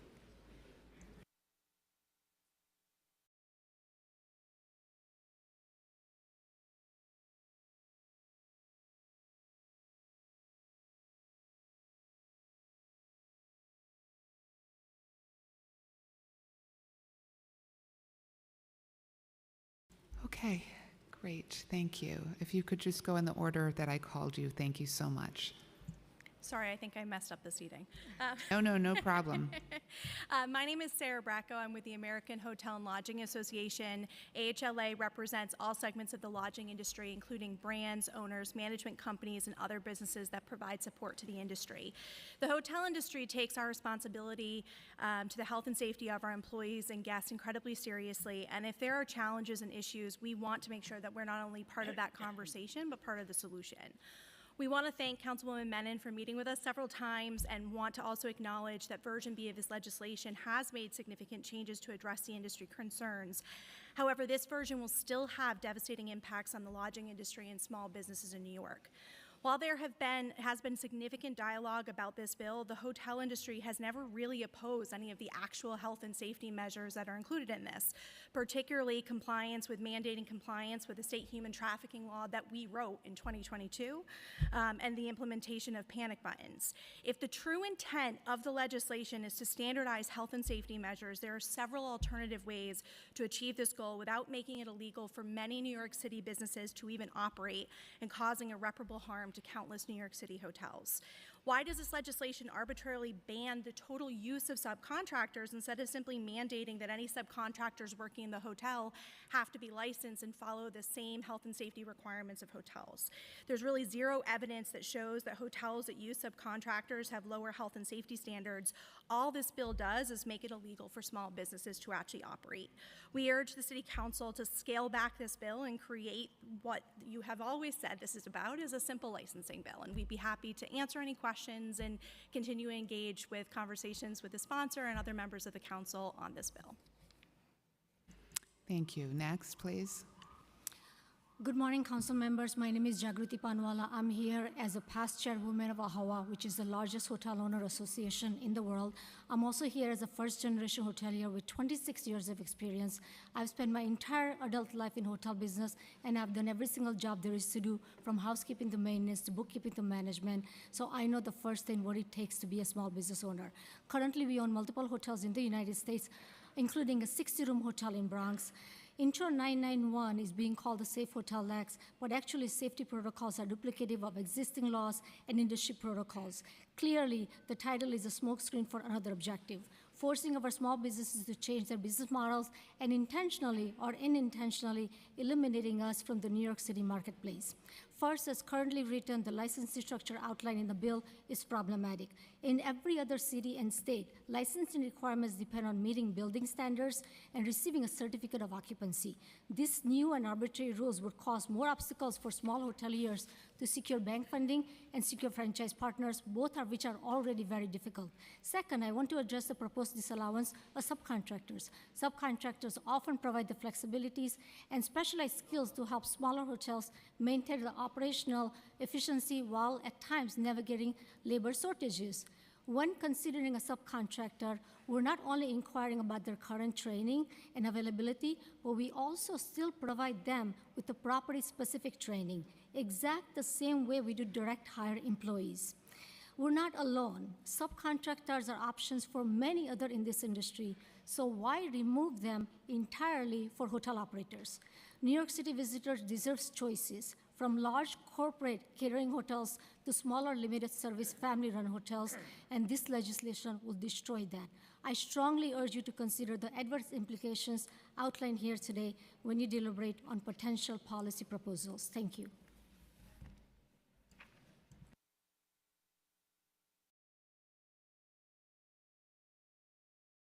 Yes. Yes. You just have to press the button. Okay, fine. Thank you, Chairperson Menon, Councilmember Brewer. I appreciate the opportunity to tell you my specific opposition to a portion of this legislation. I served in the New York State Assembly for 23 years, chaired the Ways and Means Committee for 12. I've written and seen thousands of pieces of legislation, including the one my sponsorship of the Automobile Lemon Law. But what I find about this legislation is I've never seen a state or local law in existence that says that you have to go to an outside private party to qualify for a city license. And I'm talking about the requirement of a collective bargaining agreement. If there is a collective bargaining agreement, it should be understood that it typically involves discussions about a host of issues that have absolutely nothing to do with this bill. The average collective bargaining negotiations take 407 days, and first-time negotiations take 465 days. What does the applicant do to stay in business during that period of time in order to qualify? I think the introduction of a collective bargaining agreement has nothing to do with all of the evils that I've heard about today that have been recited by council members. From my perspective, this legislation gives preferences to those who already have the agreements and puts the small businessman in a position where that person can barely survive, and then you're selecting them, pushing them into the collective bargaining process. There's other issues, if you will, but the commissioner who testified earlier today said two things of her three criteria. One of them, that licensing laws must not be unnecessarily burdensome to any industry. And in addition, there should not be unnecessary red tape. I've looked at the laws in Boston, Chicago, Los Angeles, Dallas, and other cities. They do not resemble this particular proposal. They do not mandate it. They do not require it. And I think it's an unnecessary burden on an industry that has so many other burdens. Good morning, Chairman Menon and members of the committee. My name is Tripti Patel. My father came here in 1969 to pursue the American dream. He made it tough but honest living, working 3 jobs, 7 days a week to provide for our family. We called the Bronx home in those early days, and my father continued to save money in hopes of owning a motel someday. With financial support from family members, we were able to buy our first property when I was just 5 years old. Ours was a truly family-owned business. We lived in the motel. My father would handle the front desk, and my mother would handle room service. Eager to help, I would clean rooms with my mom and help my dad answer phone calls. No one succeeds alone. We hired other people to help, supporting their livelihood and uplifting our communities. Our collective hard work meant we could sustain our growth, grow our business. 50 years later, I can tell you our business and lives have been built on blood, sweat, and tears. Big chains can sustain regulations like this, but small businesses cannot. Neither can workers. 99% of our employees are minorities, and they rely on us to provide for their families. Intro 991 needs important amendments to make sure that family-owned businesses like mine aren't destroyed while big chains continue to thrive. All I ask is to really listen to our concerns and protect our livelihoods. Our employees are like family to us. They've been with us for over 10 years, and we know each other on a name-to-name basis, and they are more than welcome to call us directly and address their concerns, which they have in the past. And we do address their concerns and their needs. So please consider just taking a good look at this amendment, and if there's any amendments that need to be made to this 991. Thank you. Yes. Hi, good morning, council members. My name is Purvi Panwala. I'd like to thank you for allowing me to speak today. I'm here both as a member of AHOA and as a local hotelier to voice my opposition to INT 991. I am a second-generation hotelier with literally a lifetime of experience. Currently, we own a small boutique hotel in Brooklyn, New York, which employs about 15 people. Our hotel does its best to take care of its employees, giving competitive wages and flexibility and benefits. Many of our employees have been with us since we've opened about 15 years ago, and they're still with us today. We have all of our staff obtain human trafficking prevention training, which is an industry standard, and they take their fire, life, and safety training, which is a New York City standard. As much as we do to support our employees, it continues to get difficult to maintain staff in a competitive workforce market.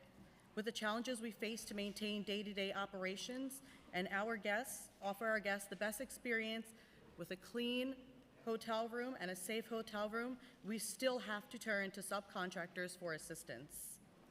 We've hired a minority-owned vendor or subcontractor for our housekeeping department.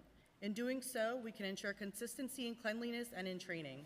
And the best part is, when my manager comes in the morning, he can depend on that department being fully staffed and fully trained for the day, because if there were any call-outs, that's already been taken care of earlier in that day with the resources that they have. Does this reduce our costs as a hotel? Absolutely not. It's these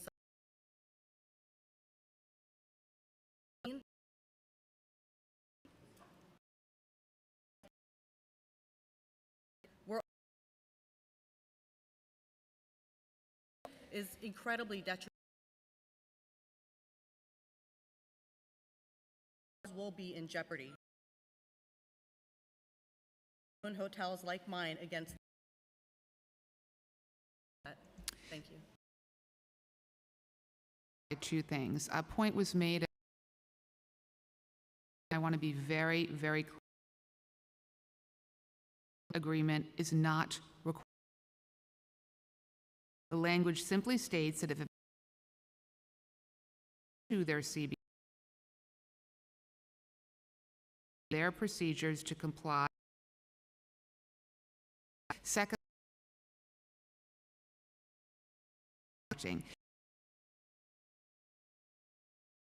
many of you all contracting ban exempted and exemption to the subcontract. So I clear. So much for being here. Marion Christian Edward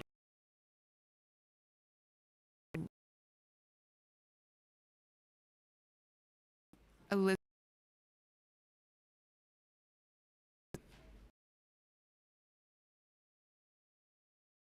Roshari She was the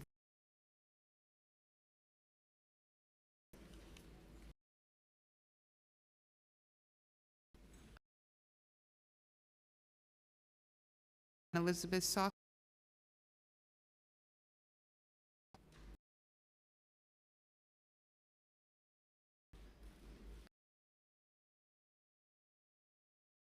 Okay.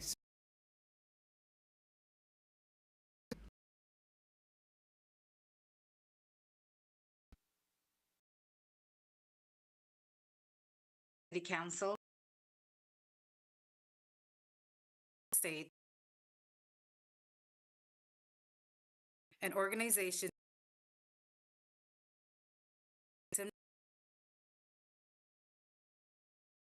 is represented here for hope, hospitality, the vote. He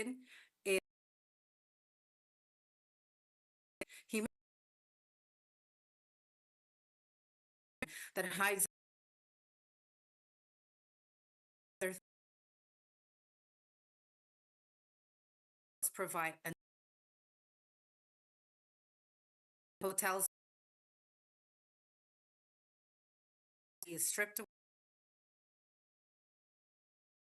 as a survivor scores in the second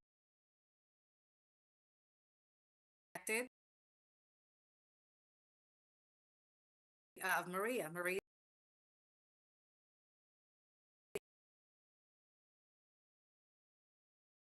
Street, what she plans in a hotel room and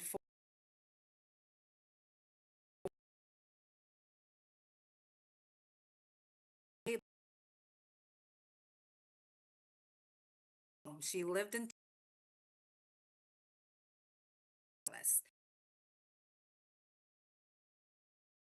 her concerts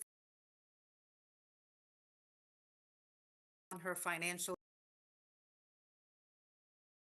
being hotels Ask you to the trafficking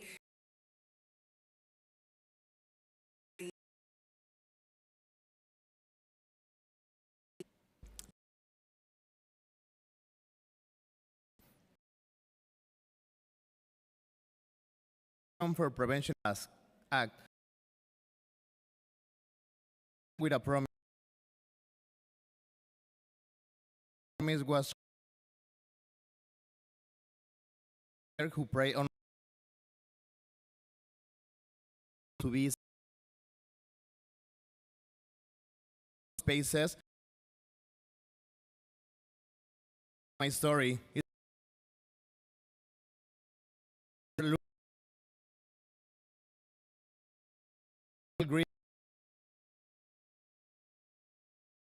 of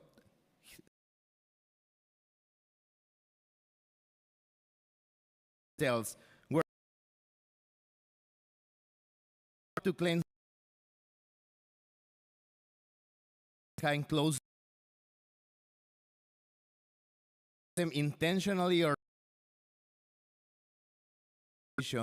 in response to the safe between hotels and trafficking survivors. But if staff safe and don't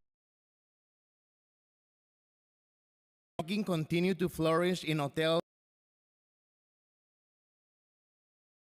there are arguments about the cost of implementing this act, but how much is too much when it comes to protect the vulnerable? How much suffering do we need to see? How much lives do we need to sacrifice? By passing the Safe Hotel Act, we can ensure that hotels are no longer places of suffering, but places where workers are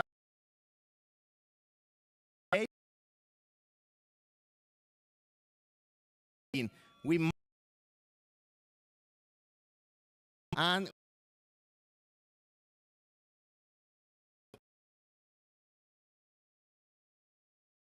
distinguished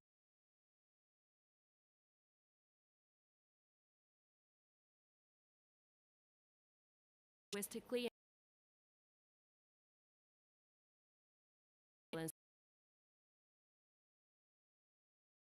for you. Many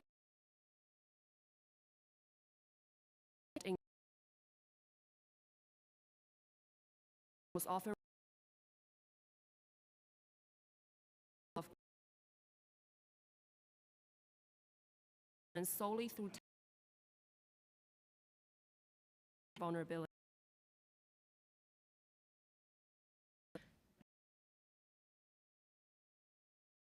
Multiple incidents of robbery and burglary throughout their working experience, along with frequent physical and sexual violence at the hands of buyers. They attribute much of this danger to the hotel setting itself, where the confined space provides no means of escape or hiding during an attack.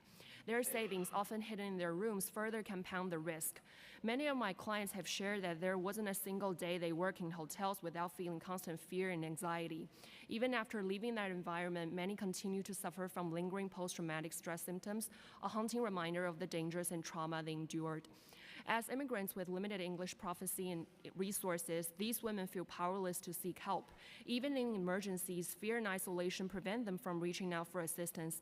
Based on our clients' experiences, the risk of encountering various crimes while working in illicit massage businesses within hotels is significantly higher compared to those working in traditional massage parlors on the streets. The Safe Hotels Act addressed the unique vulnerabilities of individuals, particularly human trafficking victims, who are exploited within the hotel industry. Support those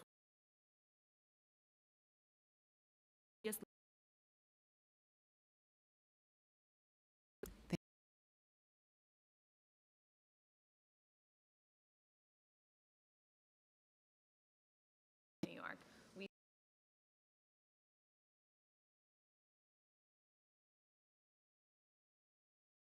on consumer and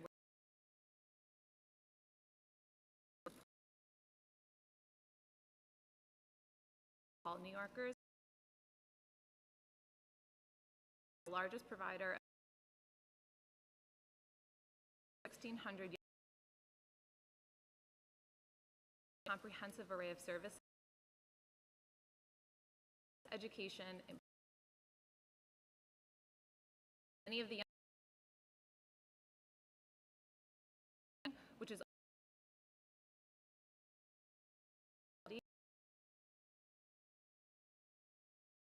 support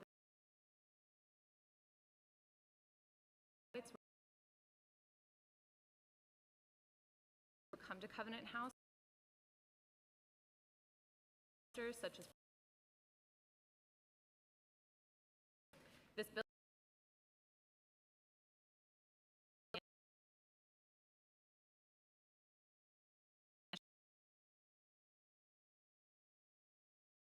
panic buttons.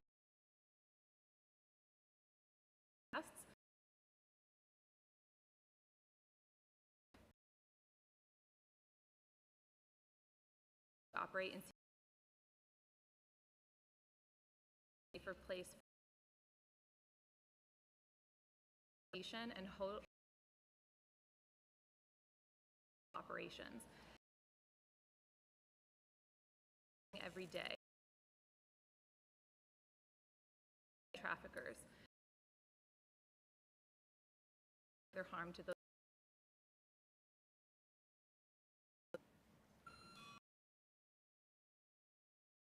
You to this panel.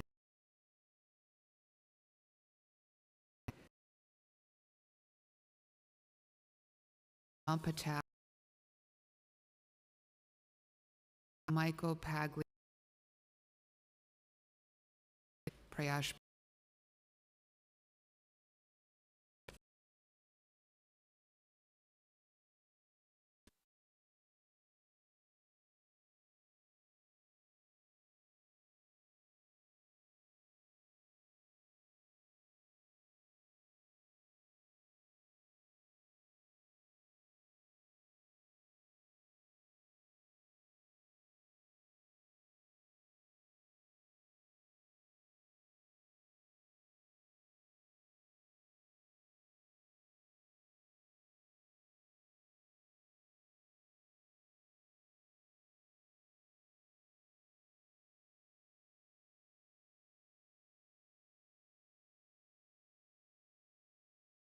Okay, yes, please go. Thank you.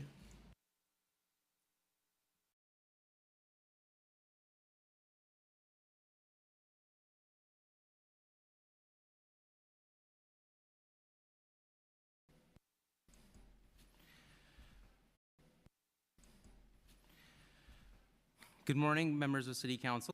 Good morning, members of City Council. My name is Hemal Patel. My family and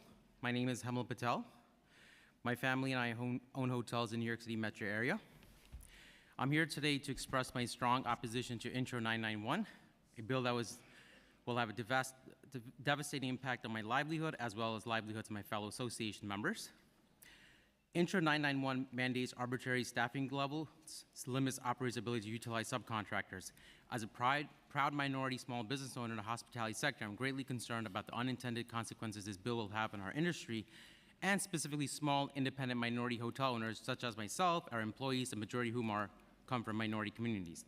By prohibiting the use of subcontractors, you're inadvertently putting thousands of New Yorkers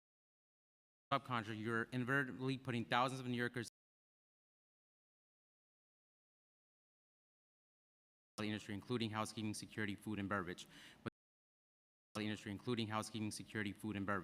Without third-party subcontractors, small hotel operators nation. The cyclical nature of full-time staff and are challenged to find and retain direct hire part-timers when occupancy is high. The ban on subcontract also runs counter to one of the bill's stated objectives to increase safety and security at the hotels. Third-party security guards, including the individual using our hotels, are fully trained, vetted by agencies that hire them. While larger hotels can afford and prefer to hire these positions directly, the broad staffing mandates included in Intro 991 do not account for how operations of small individual hotels may differ and are irresponsible, inappropriate, ineffective, unnecessarily costly. This bill would put thousands of jobs at risk, force many small independent hotels out of business, and cause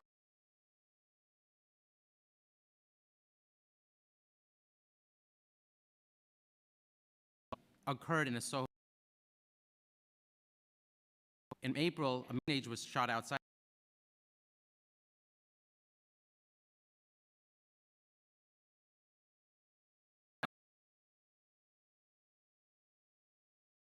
and reject Intro 991, engage in meaningful, constructive dialogue with stakeholders. Thank you.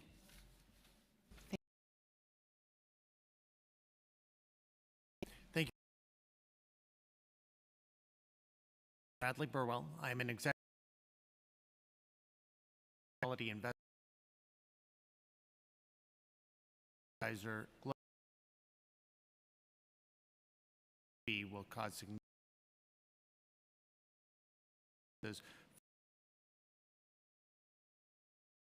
the bill's intentions. Finance hotels. Direct employment requirement in the bill will likely result in the unionization of many, if not most, of the city's 40,000 non-union hotel rooms. While the union plays an important role in our industry, unionization reduces hotels' cash flows by 30 to 40%, with an outsized impact on property values. As property values fall, many hotels will be worth less than their outstanding debt, leading to a wave of foreclosures. This process can take 3 to 5 years, during which hotels deteriorate due to the lack of investment and absolute staff reductions, resulting in a decline in guest experience. Many owners will absolutely convert hotels to alternative uses and terminate their employees to avoid the decrease in property values. Typically, New York City sees $3 billion to $4 billion in hotel real estate sales and an equal amount in financings each year. If this bill passes, we expect $1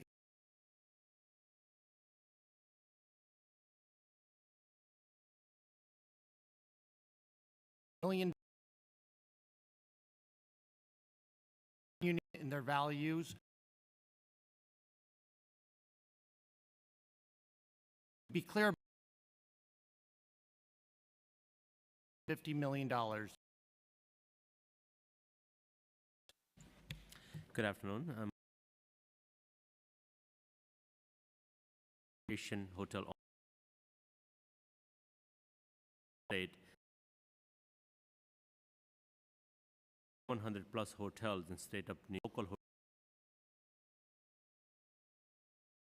we are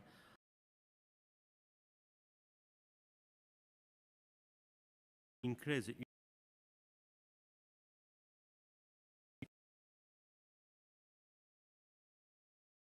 all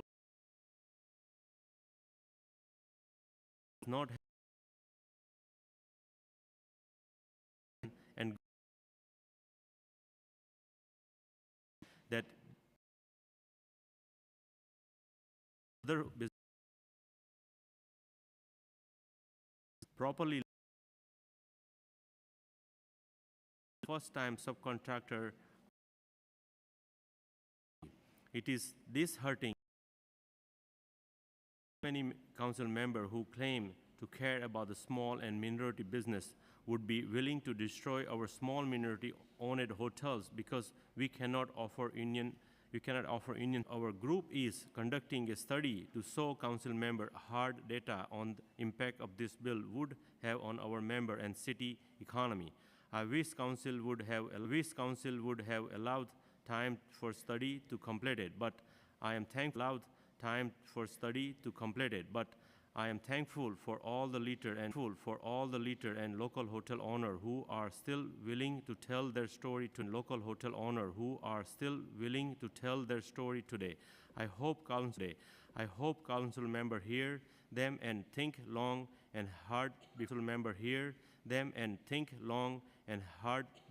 taking action on this bill. Thank you. Thank you.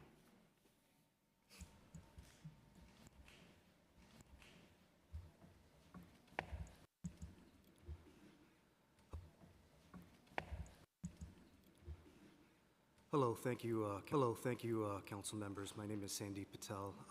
I'm with a group that owns several council members. My name is Sandeep Patel.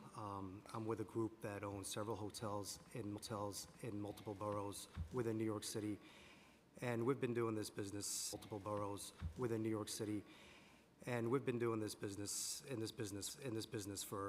well over 20 years. I'm here to express my strong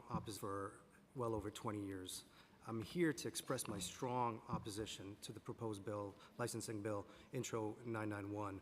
While this bill is being presented as a safety measure, many of these provisions have little to do with safety and could adversely impact the hotel industry as a whole in New York City. For years, negative occupancy with regulations enforced.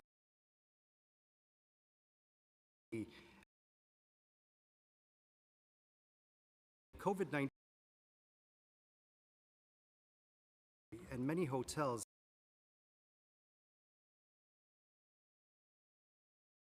that stepped up and to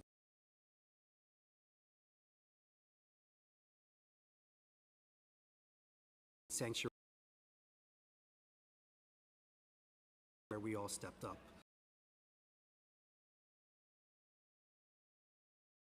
Attention that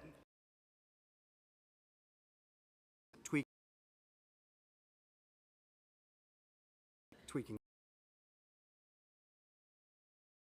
collective bargaining vague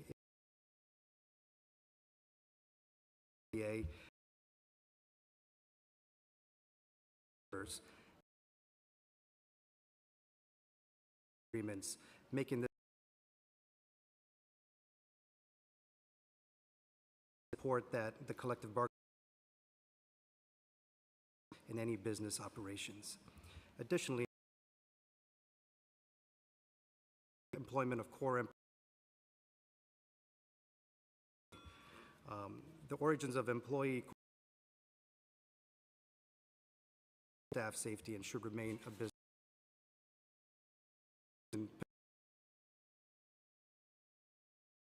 with higher room rates in New York or have an effect on taxpayer and tax dollars. You guys with people within our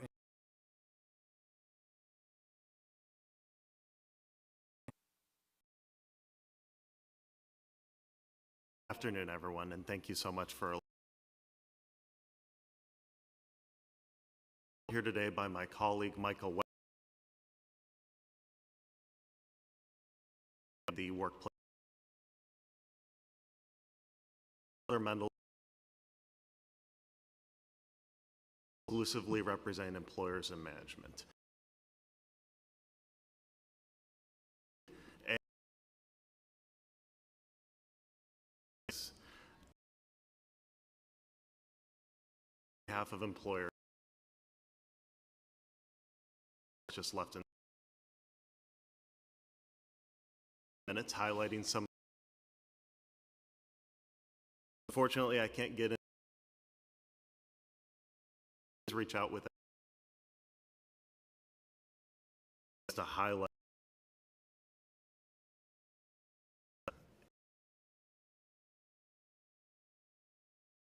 for multiple national. That is why you see significant changes to the bill. One of the comments that we heard from the lending community is that service disruption on the original version of the bill, there was a feeling could constitute grounds to rescind or deny the license. As a result of that, we made a very clear edit to remove service disruption as any ground to rescind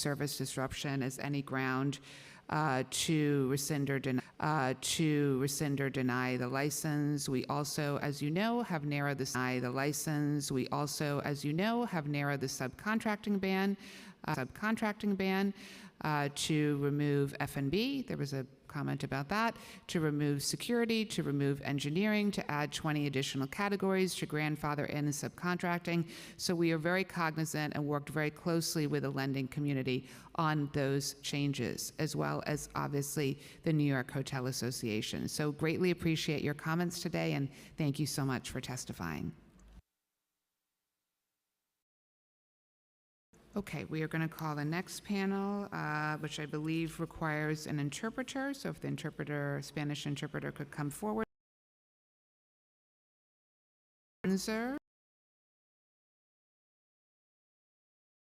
Carmen.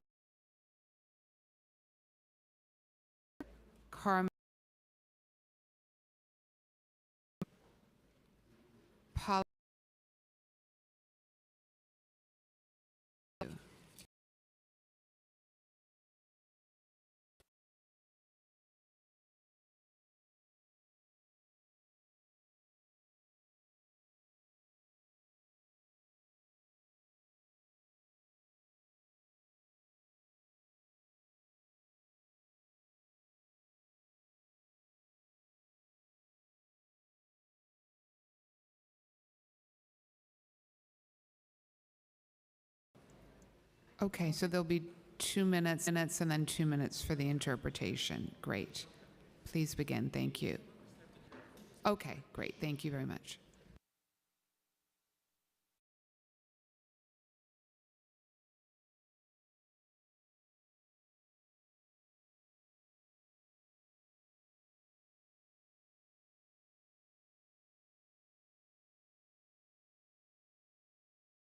Carmen Polanco. Soy una trabajadora de hoteles en la ciudad de Nueva York y apoyo la ley de hoteles seguros. Trabajé para la agencia. Trabajé para la agencia Star Staffing. Ok, un segundo. My name is Carmen Polanco. I'm a hotels worker in New York City, and I'm supporting the new law of secure hotels or safe hotels. I was working for the staffing agency called Star Staffing. Okay. Ahora desde aquí hasta aquí. Sí. Cuando trabajaba para la agencia, la carga de trabajo era excesiva. Un día me asignaron a limpiar 15 y 17 habitaciones, incluyendo 10 check-outs. Okay. When I was working for the staffing agency, Star Staffing, the overload work was very excessive. I remember that in one day, they assigned me to clean completely even 15 to 17 hotel rooms. And these 15, 17 rooms include 10 different checkouts. Que son mucho más difíciles de limpiar. Tuve que quedarme hasta tarde para terminar, pero la agencia no me pagó.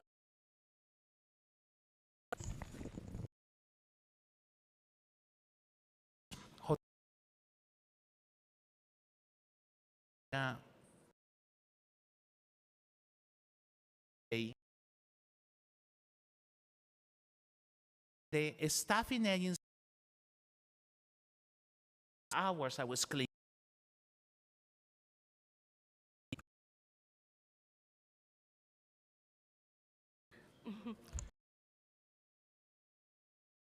Y tenía que hacer esto para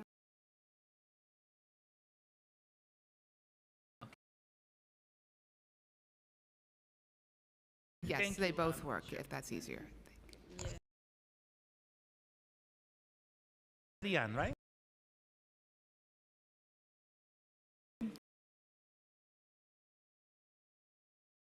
Supposed to sign every time you.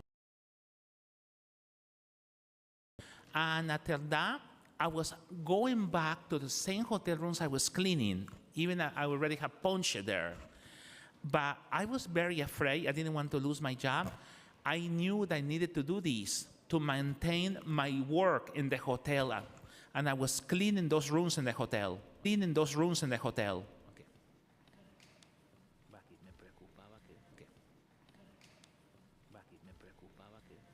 Me preocupaba que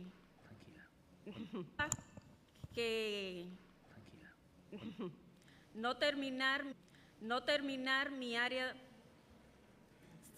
Si estaba no. No, desde aquí. Me preocupaba que. Me preocupaba que si hablaba o no terminaba mi tarea, me despidieran. Okay, un momento. I was very afraid that I happened to complain or to talk to the hotel personnel about this. What they will do, they will end my work and they will also fire me later on. Okay. Later on. Okay.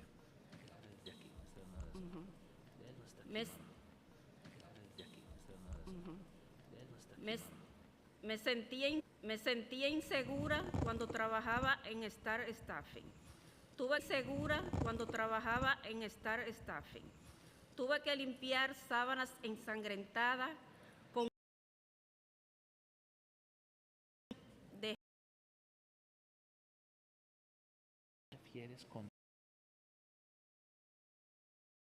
In this employment agency,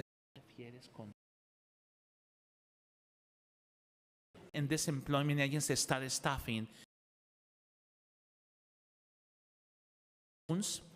the covers of the bed were full of blood, completely full of blood.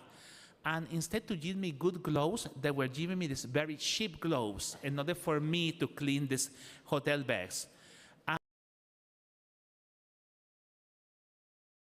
using this kind of instruments and using this.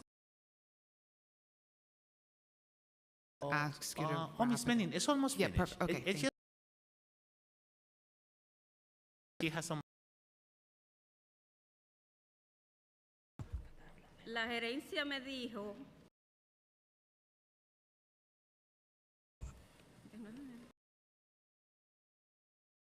tirarla. Por los siguientes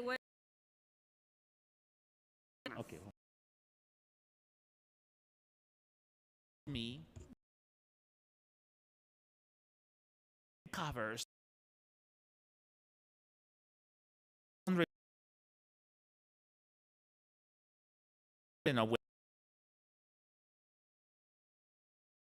feeling very bad coming to the is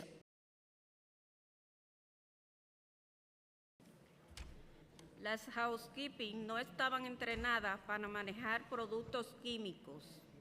Tuve que limpiar los baños con cloro y químicos fuertes, que me hacían llorar. Cloro y químicos fuertes que me hacían llorar. Okay. Que me hacían llorar. Okay. The housekeepers were not well trained to manage these chemical products. I ended cleaning these bathrooms with Clorox and with very strong chemicals. And you will not believe that these chemicals were making me cry when I was using them. Si los químicos me tocaban mi piel, me quemaban mucho. Cada día rebasaba para que nada saliera mal. Okay. The chemicals were touching my skin, and there were situations when I got burned. Because we have to give everyone the exact same amount of time. Chemicals were burning me, and they were making me cry, right? Every time and every day I was praying to God, right? That everything will be okay and I will not end up very badly because of this dangerous job. This is the last sentence now.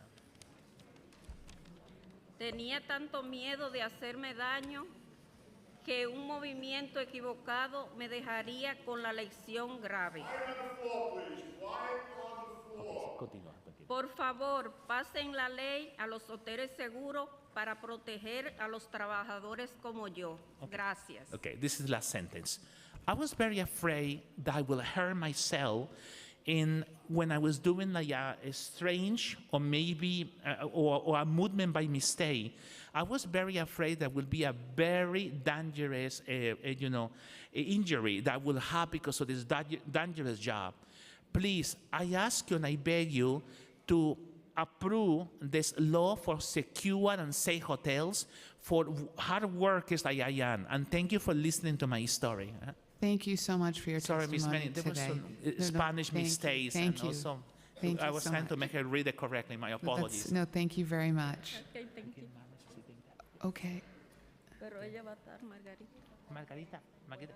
Oh, ok, un segundo. Hagamos esto. Siéntate aquí, yo me siento al lado de Margarita.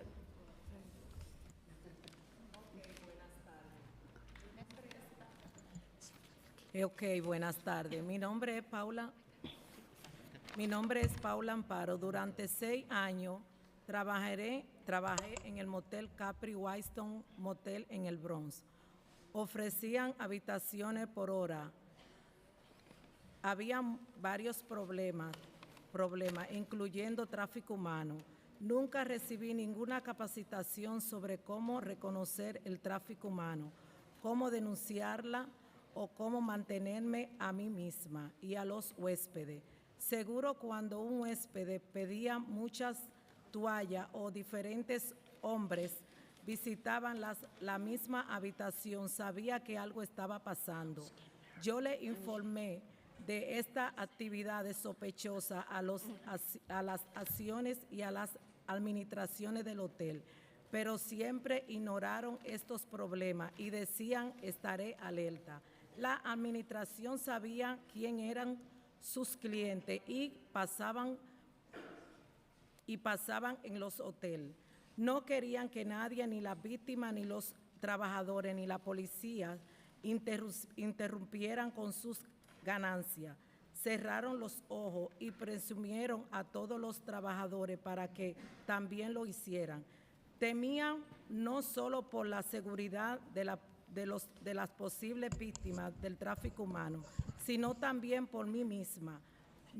Soy madre soltera y quería asegurarme de que llegaría a casa del trabajo todas las noches. El hotel se preocupaba muy poco por mi seguridad y de los huéspedes. Debemos asegurarnos de que cada trabajador hotelero esté capacitado para reconocer el tráfico humano y responder a actividades sospechosas y sin castigo por sus empleadores. Por favor, pasen la ley de seguridad en los hoteles. Voten sí. Mi nombre es Pablo Amparo, and for 6 years I worked at the Capeway Storm Hotel in the Bronx. The hotel offered rooms by hour. There were very serious problems, possibly including human trafficking. I never received any training on how to recognize human trafficking, how to report it, or how to keep myself at the Get Safe. When I guest asked for many towers or different men visited the same room, I knew something was going on. I reported the suspicious activities to the reception and the management, but they always ignored these problems and say, are we on the lookout? The management knew who their customers were and what was going on at the hotel. They did not want anyone, victims, workers, or the police to interfere in their profits. They closed their eyes and pressured all the workers to do so as well. I was afraid not only to the safety of the potential victims of trafficking, but also for my own. I'm a single man and wanted to make sure that I came home every night. The hotel cared very little about my safety and the guests. We must ensure that every hotel worker is trained and recognize human trafficking and report suspicious activities without being punished by their employer. Please pass the Safe Hotel Act for the safety of all the workers. Thank you. Thank you. Mi nombre es Paula Rodríguez. Yo probablemente seré despedida por hablar hoy. Actualmente trabajo como housekeeper en la agencia Superior Clinic en el Moxie Times Square. Yo fui uno de los trabajadores que fue trasladado y pagado por estar aquí el 12 de septiembre para oponernos a la ley de hoteles seguros, pero no me opongo a esta ley. Mis compañeros de trabajo y yo sabemos que estaríamos mucho mejor si pudiéramos trabajar directamente para el hotel, no para una agencia. Trabajar para la agencia es horrible, ganamos muy poco, limpiamos de 16 a 17 habitaciones por día. Nos trabajan como máquinas y creen que pueden explotarnos porque somos inmigrantes. No tenemos control sobre nuestro horario. En muchas ocasiones me han llamado y me han dicho que me quede en casa sin cobrar cuando yo ya estoy en el tren en camino al trabajo. No tenemos habilidad para hablar. Por ejemplo, la semana pasada mi jefe, Cristian Farfán, dijo: tienen que limpiar bien, si tienen que usar la saliva para quitar la mancha de un cuarto, háganlo. Y el quien no esté dispuesto a hacerlo, está la puerta abierta en par, se puede ir a la hora que él quiera. Pero ya estoy harta, estoy dispuesta a correr el riesgo de decir la verdad. Esta es nuestra oportunidad de tener un futuro mejor. Así que para ellos, con las camisas verdes, y para mí necesitamos la ley de hoteles seguros, por favor. Muchas gracias. My name is Paula Rodriguez. I will probably get fired today for speaking here. I'm currently work as a housekeeper for the agency Superior Cleaning at the Moxie Times Square. I was one of the workers who was brought and paid by there on September 12th to oppose the Safety Hotels Act. But I do not oppose this law. My coworkers and I know that we will be much better off if we could work directly for the hotel, not for the agency. Working for the subcontracting agency is horrible. We make very little. We clean 16, 17 rooms per day. They work us like a machines and believe they can exploit us because we are immigrants. We have no control over our schedule. On many occasions, I have been called and told to stay home without pay when I'm already on the subway on my way to work. And we have no ability to speak up. For example, last week, our boss told us, Christian Farfan, if you have to use your speed to clean better, do it. And if you are not comfortable with that, the door is wide open. But I'm fed up. I'm unwilling to take this risk to tell the truth. This is our chance to have a better future. So for them and the green shirts, the workers, and for me, we need the Safe Hotels Act. Please vote yes. Gracias. Thank you so much. Any questions from members? No. Thank you so much for your testimony. I will now call the next panel. Okay, thank you. Jeff Brosi, Anudeep Gosal, Mukesh Patel, Sheetal Patel, Manish Patni.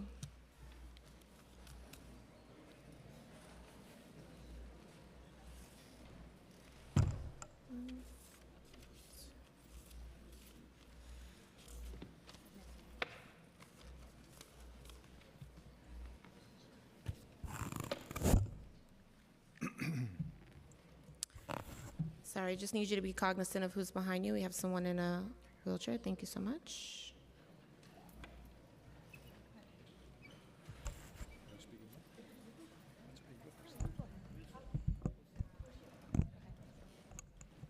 Are you okay? Yep. Okay, whoever's ready to begin, we'll let you start and we'll go to your right afterward.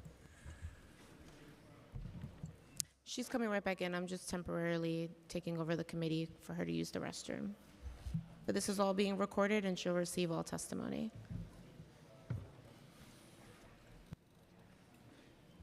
Can you hear me? Yeah. Good afternoon, members of City Council. My name is Mukesh Patel, a member of the New York Minority Hotel Association, as well as member of Asian American Hotel Owners Association. Sorry, Mr. Patel, can you give me 1 second? Can we pause the time? We need silence in the chambers. Thank you so much. You can continue. Right. Good afternoon, members of City Council. My name is Mukesh Patel, a member of the New York City Minority Hotel Association, as well as member of Asian American Hotel Owners Association. I am the owner of a number of small hotels in outer boroughs. I'm here to oppose this anti-business legislation for a number of reasons. Few months ago, this bill was initially introduced as an anti-trafficking bill, even though there were some other provisions that we felt needed negotiation. We were in total agreement to do so, even more from industry to prevent trafficking. We came to this country with big American dream. We have worked very hard to build a life in America. We have been successful in building small businesses and have been very good citizens of this country. The ban on subcontractors also runs counter to one of the bill's stated objectives to increase safety and security at hotels. Third-party employees who work in our hotels are fully trained and vetted by the agencies that hire them. The use of trusted agencies ensures consistent and thorough training protocols that prepare staff for a wide range of scenarios. While large hotels can afford and may prefer to hire these positions directly, the broad staffing mandates include in Intro 991 do not account for consequences on operations of small minority-owned hotels. Furthermore, these licensing requirements may hinder the ability of new hotels to enter into a market, as we know that 2021 new spatial permitting law already have big dent on new hotel developments in New York City's 5 boroughs. I urge the City Council to consider the broader implications on these proposals for the city's economy. Tourism is a vital industry of New York, generating billions of dollars in revenue each year and supporting hundreds and thousands of jobs. By imposing additional regulatory burdens and potentially raising operational costs, we risk making New York City a less attractive destination for travelers, which would hurt both businesses and employees. Small independent and minority-owned hotels have routinely stepped up to help community, providing New Yorker a safe, clean place to sleep when fire or Superstorm Sandy destroyed their homes, or when nurses and doctors working long hours to make sure they take care of us during the pandemic time to rest between the hospital shifts. Lastly, I request you to elaborate more in details, as many of us are confused with collective bargaining agreement. Can you please tell us, if CBA not required, then what are the requirements going to be to qualify for a license? And also, Okay, I'm just going to ask you to wrap up because the time is up, please. yes, Thank you. one more thing, ma'am. Also sincerely request you to consider licensing term from 2 years to 5 to 7 years. Thank you. Thank you very much.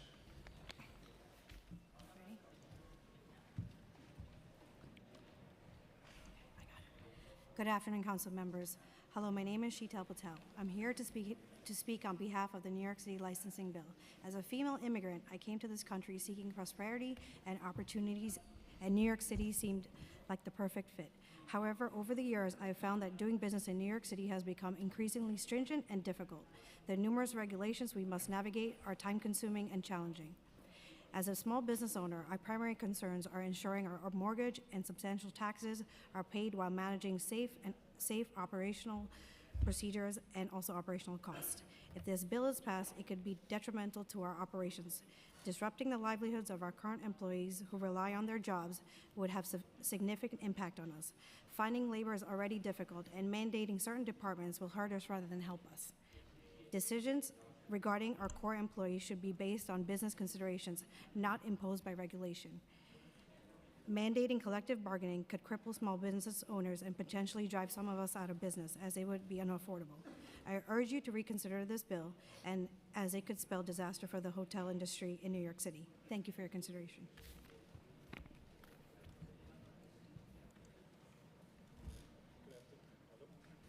Just turn the button on, please. Thank you. Hello. So we can hear you. Thank you. Hi, how are you? My name is Jeff Brosey. I'm here from the Rockaway Hotel in Rockaway, Queens. We're a small boutique hotel with 53 rooms, and we literally are residents of Queens, born and raised, put our livelihoods on building this boutique hotel. We're a community-based hotel that employ locals, and we oppose this bill for many reasons. The biggest reason is the third-party contractors that are not allowed to be into this bill. And the reason is, we just do not have the staff to get out there. Rockaway is a literally desert for transportation for people to get to and from. We've tried multiple different ways, from simply we developed our own hospitality program to educate people on what hospitality is and getting into the hotel business and working. And we literally developed a program that was 7, 8, 9 weeks long that we invested our own money to find staff and train them. And we still did not find enough. The other concern that we have is that we're a seasonal hotel. So the expanding and contracting of business is extremely important to us. And for us to be able to survive this turn of business from seasonality and not having the staffing to be able to expand and contract will be detrimental to us to survive. I beg you and I please to take out any of these third-party contracts out of this bill. Good afternoon, Chair Menon and other members of the Council Committee. Thank you for allowing me this opportunity to speak today on behalf of not only my organization, but also their investors, as well as the employees that work for our hotels. We're a proud small business company that has been a significant part of the New York City hotel landscape for the past 25 years. Our group has developed over 40 hotels in New York City, so we certainly know what we're doing and understand the needs of New York City. We operate across the 4 boroughs currently and ensure our employees thrive in a safe working environment that values their contributions and well-being. Our hotels have a mix of direct hotel staff as well as subcontractors. Under the Safe Hotel Act, our business model would be significantly altered with the elimination of our valued contract service partners who employ local residents and support their communities. These are legal and well-trained working-class families that are supported by the hotels that we have developed in these various neighborhoods. A collective bargaining agreement significantly reduces opportunities for individuals that are seeking a company with more robust benefits and an access to be heard from the highest levels of our company. In this environment, an employee becomes a person of importance and a strategic part of our overall success. We understand the need to maintain safety standards. We adopt ahead of any potential risk and do not wait for incidents to occur. I'm happy to say that in over 25 years of being in business, I have zero claims of any violent crimes, including debts. We have zero activity of human trafficking, and we certainly curb and control anything on prostitution and drug use in our hotels. With the amount of social media that's out there, with the transparency in our business, we simply could not operate this way. Otherwise, we would just never have any future business. I understand that there are bad apples amongst all businesses, but we are certainly not one of them, and I can tell you that many of us who are here today represent the good of the industry and not the bad of the industry. It is unfortunate that the city continues to deal with violent crimes. However, it's important to note that hotels typically offer much safer, are much safer relative to other businesses. The Safe Hotel Act presents challenges that will have far-reaching consequences on small businesses like ours. Many third-party vendors that serve our hotels, such as laundry, security, and engineering, will be negatively affected by this new bill. By subcontracting, we ensure these local businesses can thrive alongside ours, contributing to the overall city economy. I have more to say, but I guess I'm out of time. I do just want to clarify one thing. You mentioned engineering. That is no longer subject to the subcontracting ban. So I just want to make sure that is very clear. I'm referring to housekeeping. Okay, thank you.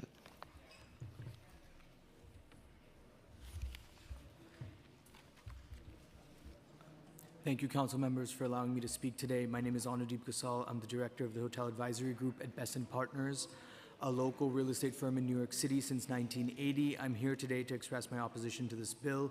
As a hospitality advisor, it is my professional opinion that this bill will have effects similar to the special permitting legislation introduced in 2021, which severely restricted new hotel development. These restrictions have led to a shortage of hotel rooms, driving up the average daily rate and occupancy rates, making the city increasingly unaffordable for travelers and creating an affordability crisis within tourism.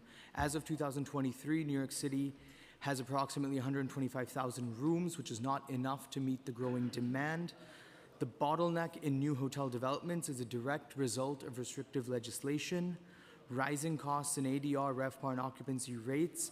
In 2023, the average ADR was $201. It has now surged to $255 in 2024. That's an increase of over 25% in 1 year alone.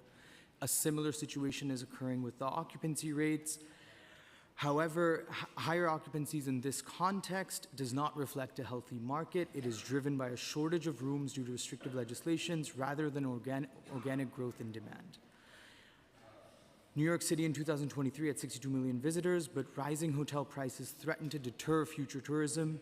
The city currently has one of the lowest supply growth rates in the country at less than 1%, fueling the shortage. Budget-conscious travelers and middle-income families are being priced out as fewer affordable hotel options are available.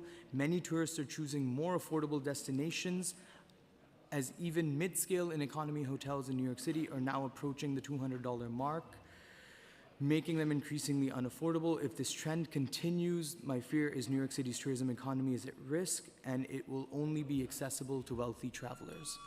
Thank you very much for your testimony. I want to mention we've been joined by Councilmember Powers, and before I turn it over to my colleague, Councilmember Brewer, who I believe has some questions, I want to address a question that was raised by the panel about the collective bargaining agreement. As I said earlier, the collective bargaining agreement is not required under this bill. The language simply states that if a business has incorporated this law into their CBA, then they can use that CBA as evidence of their procedures to comply with the law. So I wanted to clarify that for the record, and now let me turn it over to Councilmember Brewer. Thank you very much. We've heard from several owners, and I respect a lot the work that you do. We all do. But my question is, given the many restrictions in terms of what this new bill version B states, that there are very limited numbers that have to be full-time. And I really want to hear from you, not all of you, just a couple of you because of time constraints. it sounds to me that in some cases you're already doing that. You already have direct workers in your hotels. So I'm just curious to say, I know there's a lot of doomsday, this is going to kill the industry, but it seems to me there's very limited numbers who are in fact going to have to be permanent employees. So just somebody could comment, do you already have some permanent employees? And would this be as doomsday as it sounds? Well, as I mentioned, some of our hotels, it depends upon the ratio and the market, similar to the gentleman next to me. Sometimes subcontracting is just an essential part of our business. We need that mix and that source of employees. We're talking about mixing here. That's what the chair said. It's going to be a mix. Correct, but it's not always the hotel or the ownership group that dictates that mix. It's often the market and the location. Okay. So, it's not a one-size-fits-all. For example, I operate hotels across the 4 boroughs. There are some locations that's very easy to get hotel staff employees. There are some locations that no matter how much I pay, I can't get them. The subcontracting part of that helps us to source employees. And these are people, whether it's subcontracting or hotel direct employees, who've been with our hotels for 5, 10, 15 years. Our industry typically has the highest turnover rate nationally. And so those that are really focused here and who understand the business know how to operate their hotels. And again, to have retained employees is a benefit to us because it's a tremendous cost factor in turnover. All right, thank you. Okay, thank you very much for your testimony today. Thank you very much. Thank you. I'm now going to call the next panel. Senyang Zama, Mark Bellamy, Haichai Yi, and Richard Hurd on Zoom.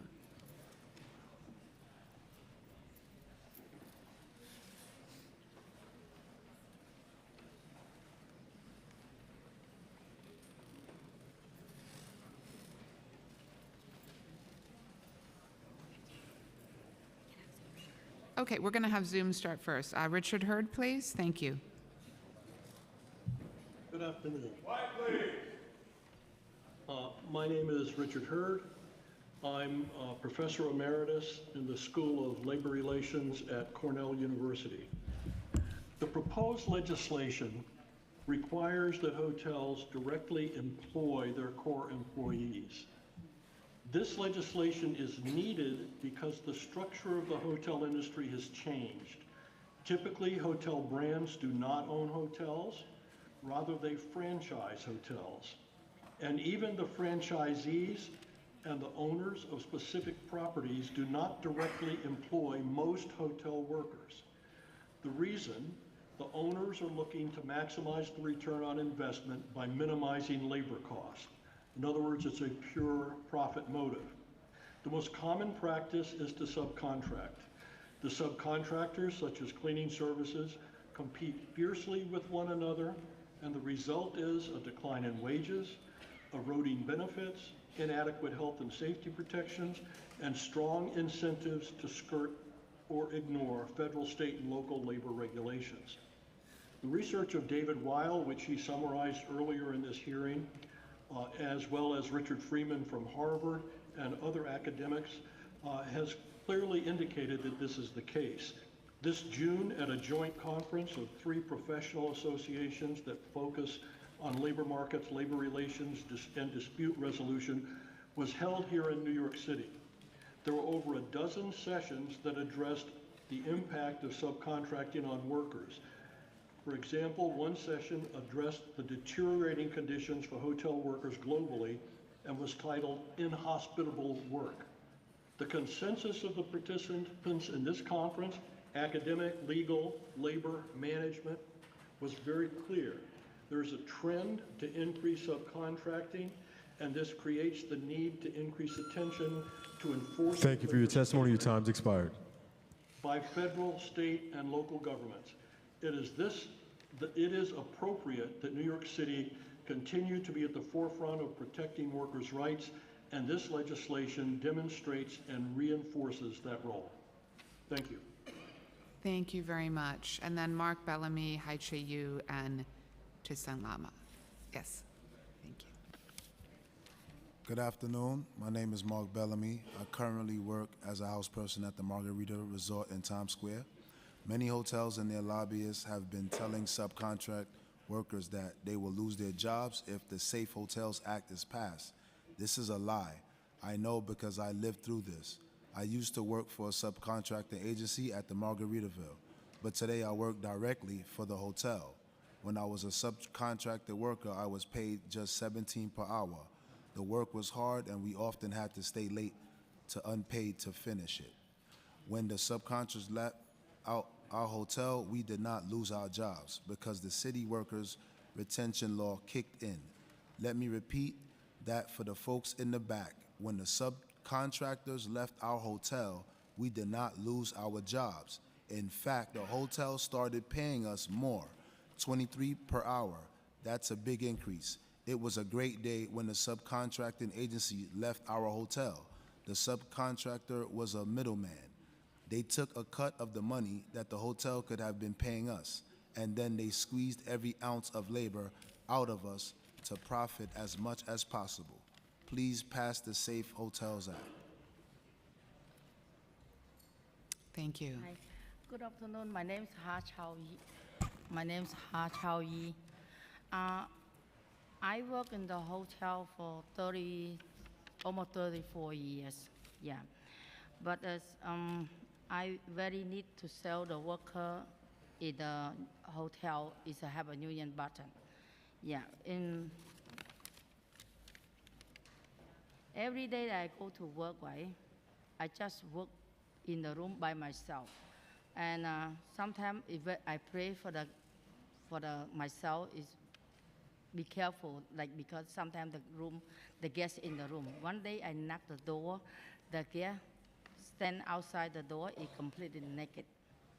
And I'm very, very scared for that. And then the other day I went to the room and cleaned the room, and one guest in the room, he sit down on the bed, he completely naked. And then he touching himself, the private. And that's why very scared for that. That's why I press the union the button, for the panic button, for call the security to help. That's why I hope we can pass the law to help the worker at the hotel to have the panic button. I hope to pass the law that. That's it. Thank you. Good afternoon, council members. I'm Thiring Putiglama. I'm a New York City hotel worker, and I suffer the Safe Hotel Act. I'm here to tell the public what happened when a subcontracting agency left a hotel in New York City. That is what happened to me and changed my life for better. I used to work for the subcontracting agency at the Margaritaville Resort in Times Square. I made just $17 per hour. It was not easy to support my family on this watch, but I had to do it to survive. To me, working for subcontracting agency mean feeling unsafe at work, low pay or heavy workloads, and struggling to get by. When the subcontracting agency left our hotel, I kept my job because of the hotel worker retention law. Today I am working directly for the Margaritaville. I work at the same hotel, but everything is different. My work rose every night by the 35% as soon as the subcontractor left. I can pay rent more easily and I feel safe at work. Please pass the Safe Hotel Act to the protect work like for me. Thank you. Thank you very much to this panel. We appreciate your testimony. I am now going to call a panel on the other bill that is being heard today, 970. So that this panel is Christian Hickson, Lucy Palacios. On Zoom, Aretha Warham, Tamika Melton, Lorinda Hooks. Okay, we're going to start on Zoom with Aretha Warham.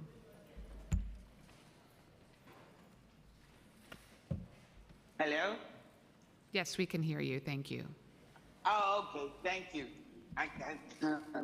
Yes, my name is Aretha Wareham. I am a resident in Queens in a community of East Elmhurst, Corona. I served on the East Elmhurst Corona Civic Association, and personally, I will tell you that I support this bill. In this community, we have had several smaller business and come up. Most of them are under disguise of massage parlors and that work under disguise of massage parlors, and they're really human trafficking. We have several areas in our community now that has been dealing with this issue for several years, and it's only becoming worse. So I would say that yes, I would support this bill for a safer community and better health for our community. Thank you for allowing me to testify.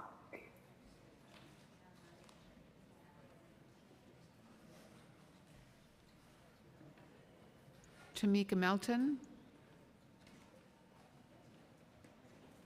Lorinda Hooks. Hello. Hello, everyone. Hello, council members. Queens has the highest human trafficking in New York City. For the safety and future of Queens residents, we need Intro 970. As a resident of District 21, I believe Intro 970 will safeguard public health, combat human trafficking, and uphold ethical standards. There is a reason for regulation. Regulations are put in place so that entities won't run amok in our communities. This legislation addresses the illegal practices occurring now and puts a stop to them. Thank you, Councilmember Moya, for trying to make real change to help the community. Please pass Intro 970. Thank you.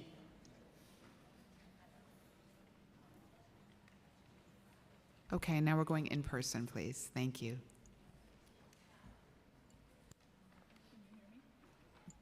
Can you hear me?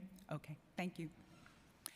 Thank you. I'm Christina Hinkson, president of the New York State Society of Medical Massage Therapists, established in 1927, and we support this bill with amendments. NSMIT represents the over 15,000 massage therapists in New York State. Our recent accomplishments has been changing the NAICS code of the word massage parlor to massage wellness centers. And recently, to help reopen the economy in New York City, we had worked with New York City Planning Commission to remove the antiquated adult physical culture permit. With that had allowed the economy to reopen with small businesses such as ours, yogas, studios, etc. This has also allowed massage therapy practices to be recategorized as ambulatory care in the commercial space. Okay. Massage therapy is one of the oldest forms of medicine as an ancient healing art rooted in traditional Chinese medicine. In the US, New York City is the birthplace of massage therapy coming from East and Europe. We own that. On the national scope of the industry, New York State has the highest educational training and practice standards, thus making the New York license the most coveted license to attain. Massage therapy as a healing modality is flexible, portable, manageable, versatile, complementary, scalable, and non-pharmacological. The versatility of the massage therapy profession makes it an easily misunderstood profession, thus making it vulnerable to exploitation. We support this bill with amendments. One of the most important aspects of this bill is safety and health for the massage profession. The biggest aspect we would like to see in this bill is that the safety standards are upheld by having a director of safety position, so all the safety practices can be upheld versus just having a license to open and that's it. That's the most important aspect, and we will be submitting written testimony. Thank you. Thank you. Hi. Good afternoon, Chairman, Chairperson. My name is Lucy Palacios, and I've been a proud resident of Jackson Heights for at least 30 years. I am a licensed massage therapist since 2020 and a member of NSMIT, running my own practice in Jackson Heights. Unfortunately, every week I receive inappropriate inquiries, such as requests for happy endings, questions about the nationality of the women I employ, and even the color nail polish that I'm wearing on my toes. For my safety, I do not allow walk-ins and carefully screen all potential clients. Unlicensed massage businesses, often front for human trafficking, have become all too common. Disturbingly, many are located across from elementary schools. These places are raided, shut down, and reopened within days with no consequences. One such example is Harmony Spa, operating openly at 4006 82nd Street at the foot of the 86th Street train station. Visibly 24 hours, 7 days a week, with police officers passing by without intervention of the women, 7 or 8 of them, just hanging out in front of the location. It's a stark reminder of the serious human trafficking issues that we're facing right in our community, and it's something we can no longer ignore. Thank you. Thank you very much. Thank you for your testimony today. I will now call the next panel: Terrence Moynihan, Varaha, Barbara, Barukanar, Oscar Lopez, Christy de los Santos, Audrey Walker, Rone Espinal. Please come forward. Thank you.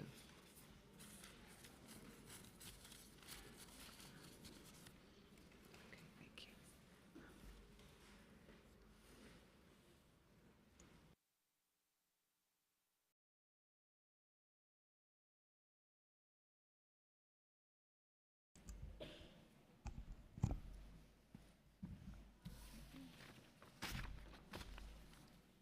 Okay, please begin.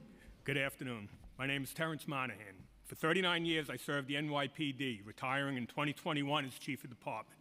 I then spent 9 months serving on New York City's COVID Recovery Task Force, focused on public safety issues faced by businesses, including hotels. I dedicated my life to developing and implementing strategies to make New York the safest big city in America. One thing I learned in my decades of service: facts matter. I'm here today because Intro 991B, which is promoted as a tool to address rampant crime in hotels, is not based on facts. I have been retained by some hotel owners to review the facts and refute false claims that have been made. The first concerns human trafficking and forced labor. Supporters of Intro 991 have stated that there are 3,000 people being trafficked in New York City hotels right now. This is a gross misstatement of fact. While the Polaris report did identify 3,596 cases of trafficked survivors tied to hotels, that statistic is outdated, a nationwide number from 2007 to 2017, not one based on New York City data. The Polaris report also raised concerns about the concept of forced labor, but included no data to indicate New York City hotels or their subcontractors were engaging in the practice.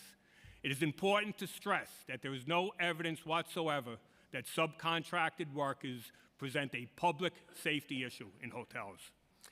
Next, Intro 991 supporters have cited 39 homicides in hotels in recent years. A review of the facts reveals that these homicides actually date back to 2009, with 27 of the 39 homicides occurring prior to 2017, when the city crime rate was considerably higher than it is today. Since 2017, there have been 12 homicides reported at hotels, with 6 occurring during the height of the COVID pandemic, when many hotels housed hundreds of homeless people and others in dire circumstances. In the 3 years prior to COVID 2017, there were 4 homicides. 3 of those 4. I'm just going to ask you to please wrap up your testimony, and then you can obviously submit the written testimony for the record. In conclusion, I believe that the vast majority of hotels are extremely safe and responsible. In extremely rare cases of mismanagement, a business license could provide one more tool for law enforcement officers to do their job. I acknowledge that the licenses proposed in the bill include some provisions that could make for a safe industry even safer, such as eliminating short stays and requiring front desk coverage. However, eliminating subcontracted employees, in my opinion, does nothing to enhance public safety. Thank you. Next.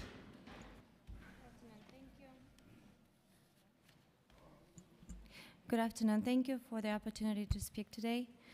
My name is Barbara, and I worked for an outsourcing company for 5 years. And I'm incredibly grateful for that opportunity. Being an immigrant in a new country, adapting to a different culture and environment, this role became much more than just a job. It was a life-changing experience for me and many others that I worked with. Outsourcing companies often foster a family-like environment. It's not just about being another name on the payroll. We worked as a team, genuinely caring about one another and the work we do. People enjoyed coming to work, supporting each other, and growing together. The sense of community is something that is often missing in large corporations. Small and medium-sized businesses, like outsourcing companies, have always been the backbone of this country's success. I hope that future policies continue to support the growth and sustainability of these businesses so more people can have the same opportunities I had. Thank you.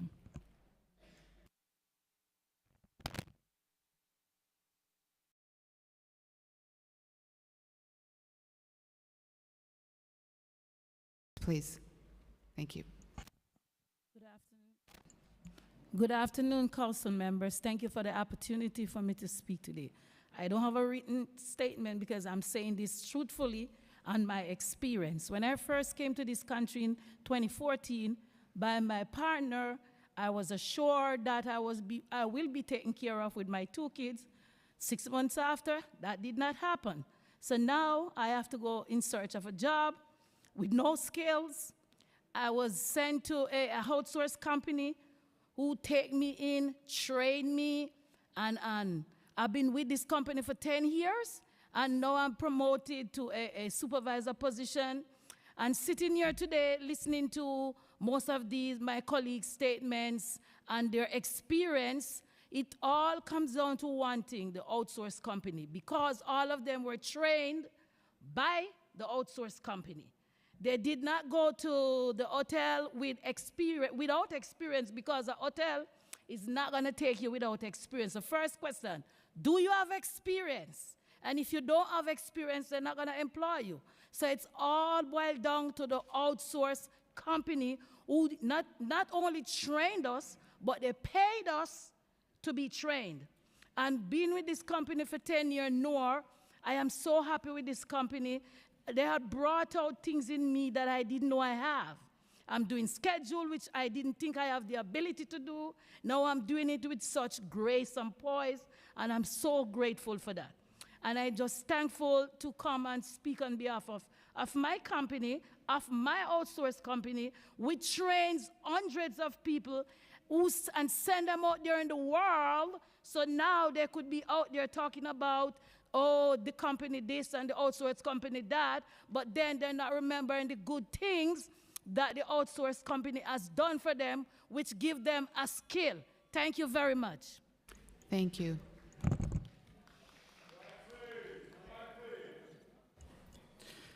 Good afternoon, everyone. Thank you for the opportunity of letting me speak. My name is Oscar Lopez, and I would like to start speaking a little bit of my experience.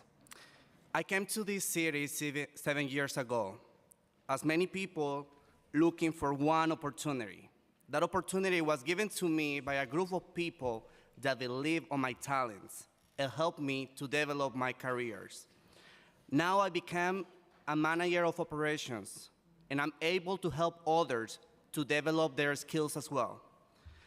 I'm able to work every day to prepare myself and able to train others, teach them their responsibilities and their rights, promoting always equality.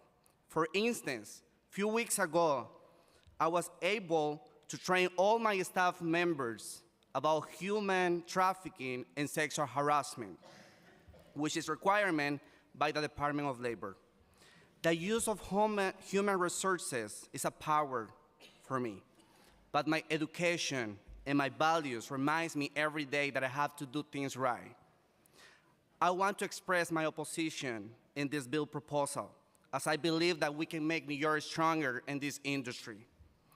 For me, passing this bill will affect my life, my passion, the respect I have to this industry, and will destroy my entire life as I want to continue helping others to build their careers.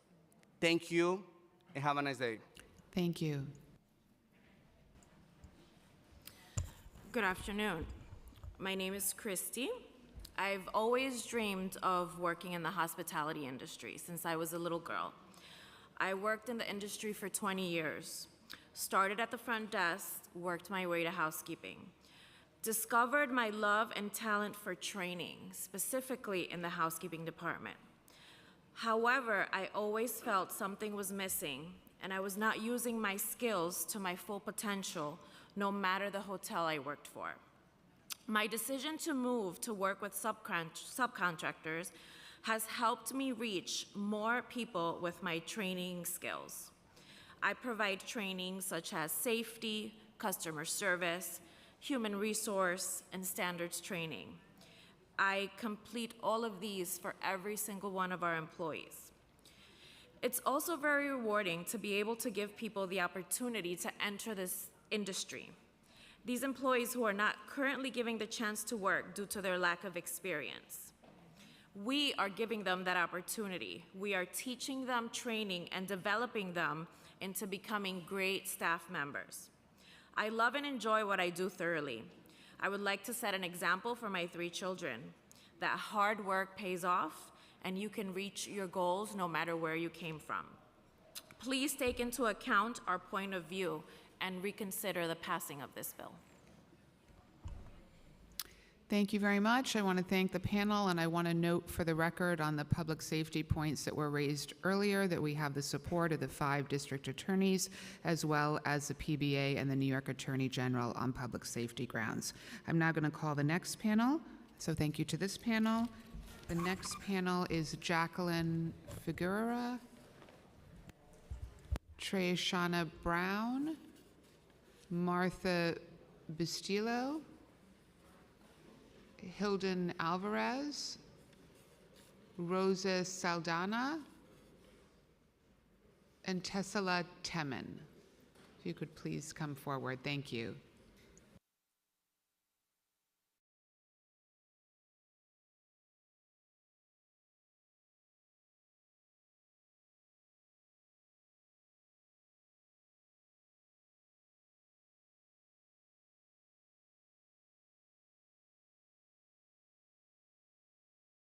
Yes, please begin. Thank you. My name is Hilda Alvarez. I have worked in the hotel industry for over 40 years and have been a proud resident of Queens for 42 years. One of the things that I love about New York City is that we stand up for what's right. Thousands of your constituents, including me, work in New York City hotels. We need this law, do the right things. New York needs to save hotels at. Please vote yes. Hello, my name is Jacqueline Figueroa, and I'm a New York worker. I was born and raised in the Bronx. Workers like me deserve safety on the job. We deserve the Safe Hotels Act. Please vote yes. Thank you for the opportunity.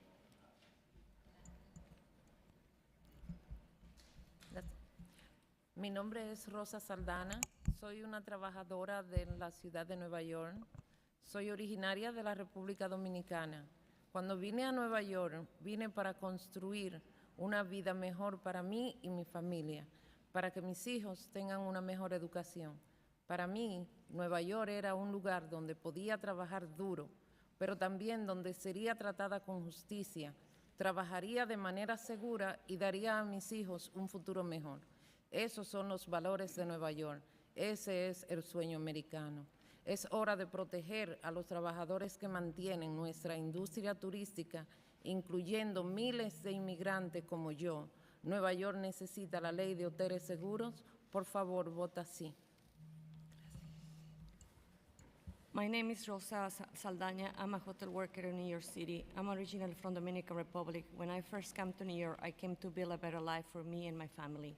To me, New York was a place where I could work hard, but also where I will be treated fairly, work safely, and give my children a better future. Those are the New York values. That's the American dream. It's time to protect the workers who run the tourist industry, including thousands of immigrants like me. New York needs the Safe Hotel Act. Please vote yes. Hi, good afternoon. My name is Marta Bustillo, and I am a room attendant at the Lexington Hotel. The Safe Hotel Act is very important to me as a woman because cleaning room in a big New York City hotel is not always safe. Workers like me deserve to have panic button in case of emergency. Please vote yes for the Safe Hotel Act. Thank you.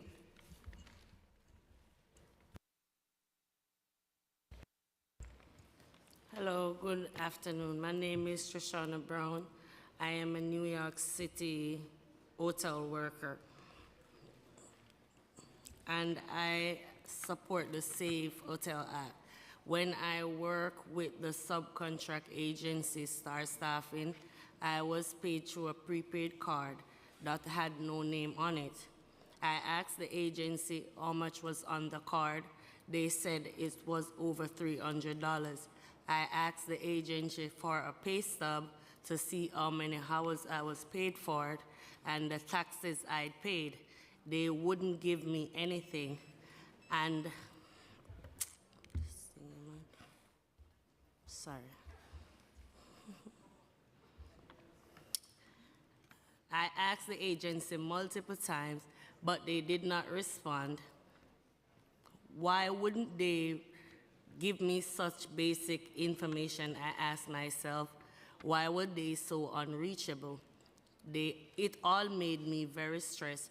I worked for another subtract agency called Tropical Stars for 5 years.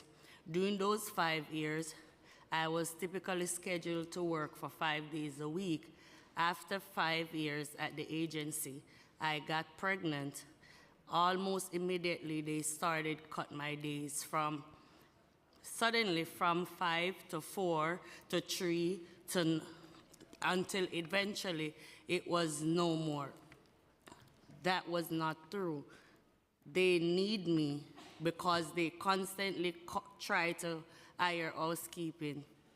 I believe that it was my pregnancy that they didn't want to deal with.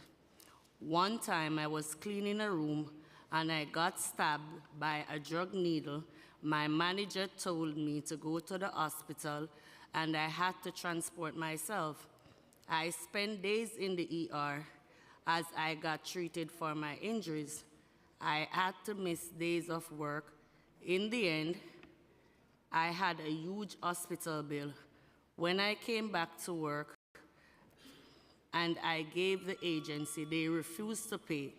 I had to fight for months and risk my job to cover my expensive hospital bill. Please pass the Safe Hotels Act to protect workers like me. Thank you. Thank you. Hello.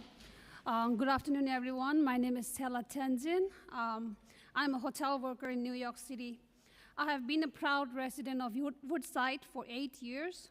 One of the things that I love about our city is that we stand up for what's right. Thousands of your constituents, including me, work in the New York City hotels. We need this law. Quite frankly, I'm disgusted that some members of this city council care more about the profits of a few wealthy hotel owners than our safety. Please do the right thing. New York needs the Safe Hotels Act. Please vote yes. I love to work in a safer workplace, and I'm sure the workers in the green shirt also would love to work in a safer workplace. Thank you. Thank you very much to this panel. Okay, I'm now going to call the next panel. So on Zoom, we have Jason Gamel, and in person, Drita Sarek,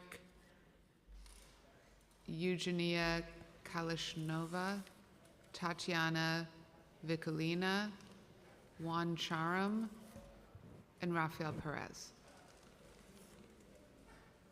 If you could come forward, please.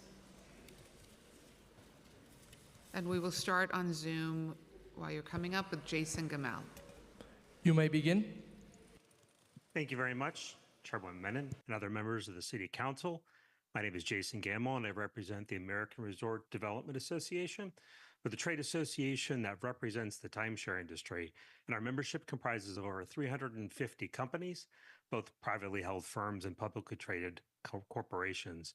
ART active and engaged members have extensive experience in shared ownership interests in leisure real estate. We do not believe the New York City Council necessarily intended for the hotel license legislation to apply to timeshares, but if it does, which we believe it will negatively impact our industry.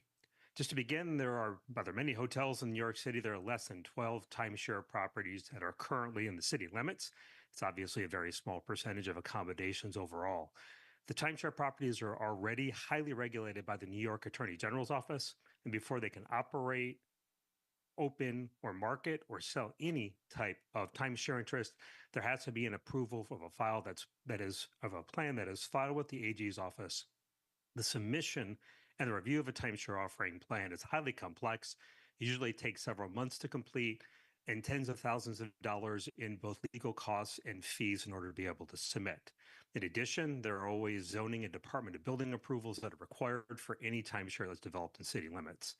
And if a timeshare developer violates any of those regulations, they're subject to penalties and enforcement actions by the AG's office. Once a property is sold out, it might be managed by a hospitality brand, but it is always overseen by an owners association, which is responsible for all the common expenses, including services such as housekeeping and front desk operations, which are all essentially paid for by the timeshare owners instead of a situation where a hotel where those costs and expenses are all generally baked into the average daily rate. And under this legislation, one thing that we're very concerned about is that there will be a potential conflict between the jurisdiction of the approval of a timesharing plan by the New York Attorney General's office and the jurisdictional requirements. Okay, I'm going to ask you to please wrap your testimony up. Absolutely. We would, in this case, we would gladly, respectfully request that timeshares be exempted from this legislation, as we don't believe that that's the same business model as the hotels and it would apply that same way. Happy to answer any questions, and thank you for your time. Okay, thank you. And now we'll go to the in-person panel, please.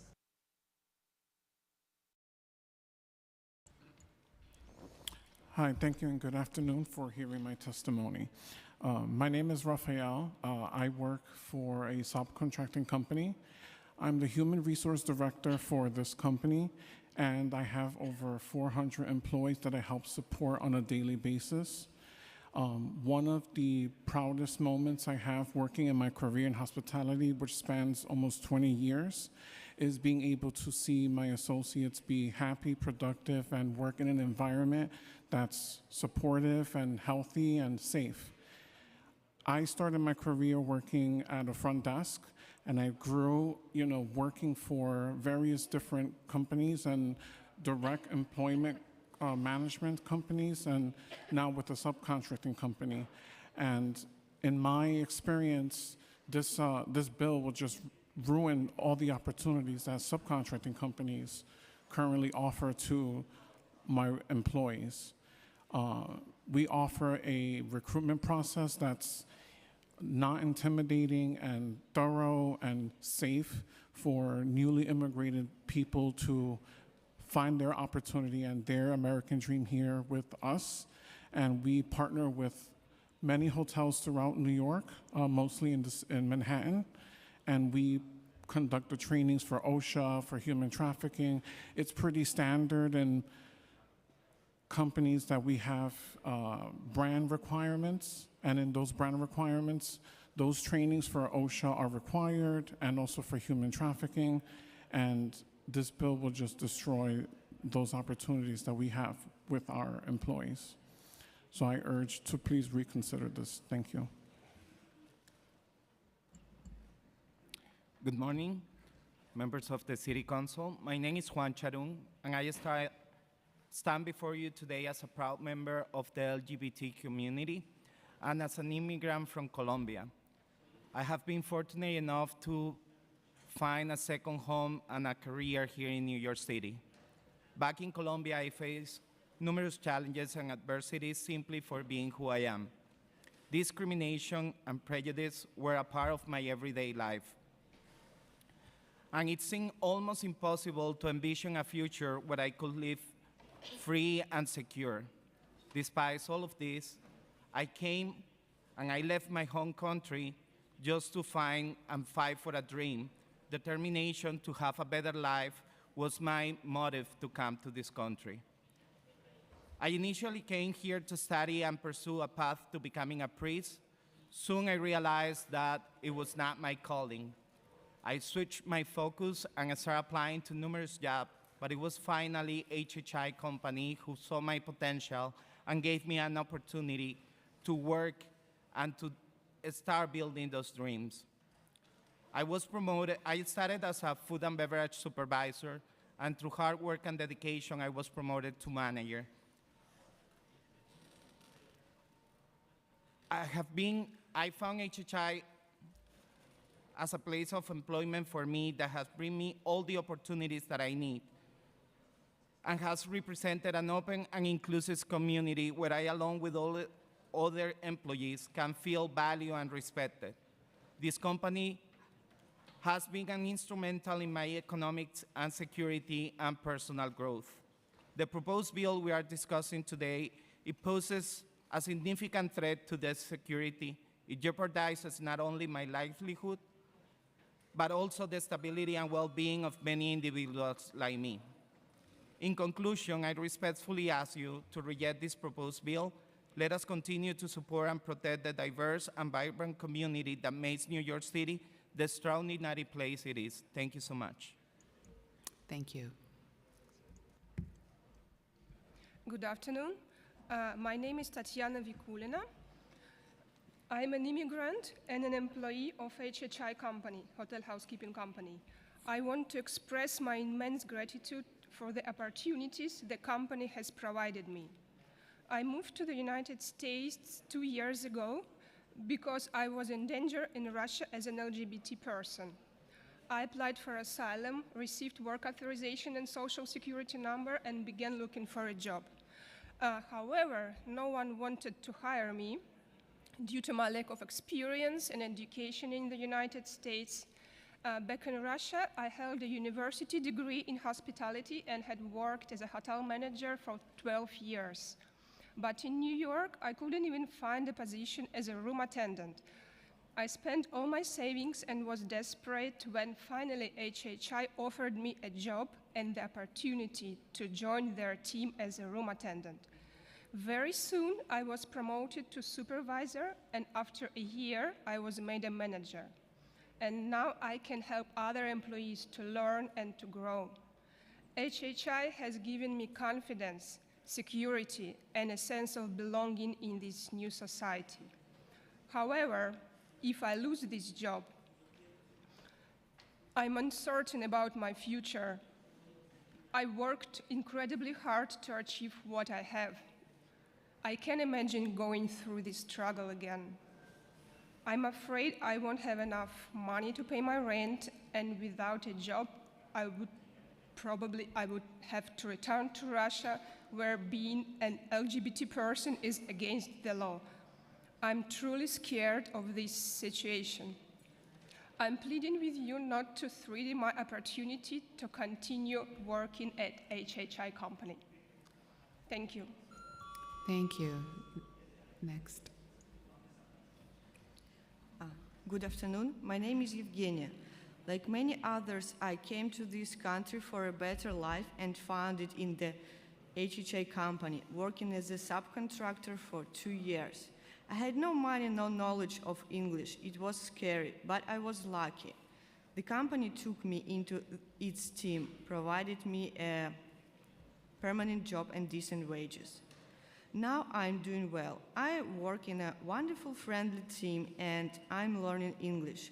I'm not afraid of tomorrow, and I'm sure that I have a place to live and can pay rent because I can afford it financially.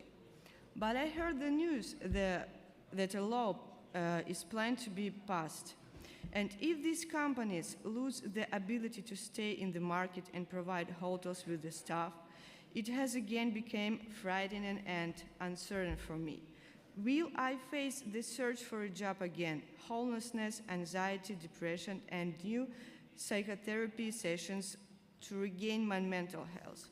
Will I have to start all over again? I'm afraid I won't have the strength to do and go through all this again. At the same time, I cannot return to my country because as an LGBTQ+ representative, it presents a danger to me.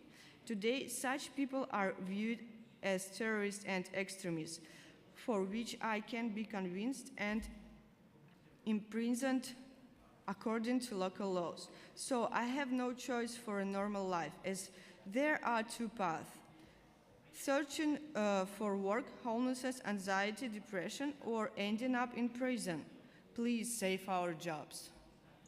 Okay, thank you very much. I want to make very clear, because I think it's a travesty that this misinformation is being given to you. To be very clear, subcontracted workers must be offered their jobs at the same or higher salary if their agency is let go. And anyone is telling you something to the contrary, that's unconscionable and shameful. We're going to move on. Thank you very much. The next panel is Eric Mosher, Jem Diaz, Til Inzuenza, Blair Durushwather, Stephanie Power, Elijah Pluan Frank. Thank you.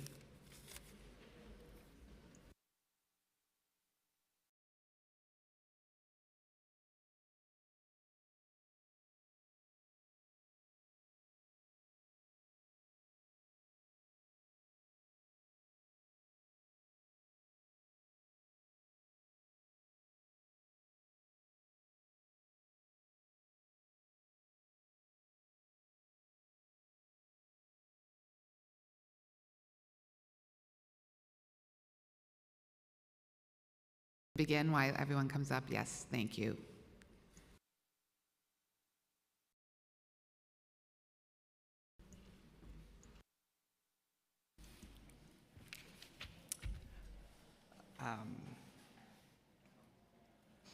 Good afternoon, Chair Menon and members of the Committee on Consumer and Worker Protection. My name is Eric Mosher, and I'm a lead economist for the Independent Budget Office. My testimony today will highlight findings from a forthcoming IBO report that explores the potential impact of Introduction 991B, or the Safe Hotels Act, on hotels in New York City. There's minimal information on the wages and employment of subcontractors in the New York City hotel industry, limiting the scope of IBO's analysis to hotel establishments rather than employees and wages. It's important to note the topics and issues that are not included in IBO's research presented today. First, potential net effects of the bill on wages in the hospitality industry. Two, the potential economic impacts of changes to hotel employee wages. Ways that hoteliers may respond to the bill's provisions, such as absorbing higher wages into operating budgets or raising room rates, and levels of tourism to the city. Today, I will specifically focus on what types of hotels are most likely to be affected by the bill's provision that restricts subcontracting for certain types of hotel employees. Two premises underlie IBO's analysis. The first is that requiring direct employment of core employees would impose higher payroll costs to non-union hotels relative to union ones, because union hotels are already more likely to follow some or all of the labor requirements in the bill due to existing union contracts. The second is that the bill's impact on establishments' payrolls would be greater for hotels that currently have fewer direct employees per room. In some cases, fewer direct employees may mean that the hotel engages subcontractors In other cases, it may mean that the hotel simply has fewer employees per room, whether direct or subcontracted. IBO assumes that on average, hotels with fewer direct employees per rooms are likely to be using more subcontractors than hotels with more direct employees per room. Under these assumptions, IBO compared the characteristics of unionized hotels and non-unionized hotels, and then compared the characteristics of hotels with different ratios of direct employment per room. And I will sort of Yes, if you want to skip ahead. submit for the Absolutely, record. yeah, but if I can just skip ahead to the summary. So in summary, IBO's analysis, we focused on types of hotel establishments and found a relationship between union status, direct employment of staff, and daily room rates in New York City hotels. Overall, IBO's analysis suggests that the direct employment provisions in the Safe Hotel Act are likely to affect lower-cost independent hotels outside Manhattan to a greater extent than other types of hotels in the city. Okay. Thank you very much. Thank you very much for your testimony. Thank you. We appreciate it. I mentioned a few names before. We also have a Pam Reinerstein. We just need a form filled out. So if Pam Reinerstein is here, if she could please fill a form out and join this panel. Okay, let me repeat the names that I called before. Sure. Yeah. Stephanie Pyer, Blair Jurash-Wather, Teal Nzuena, Jan Diaz, Elijah Palan Frank. Okay, thank you. Okay, are any of these individuals here? If they could please come forward.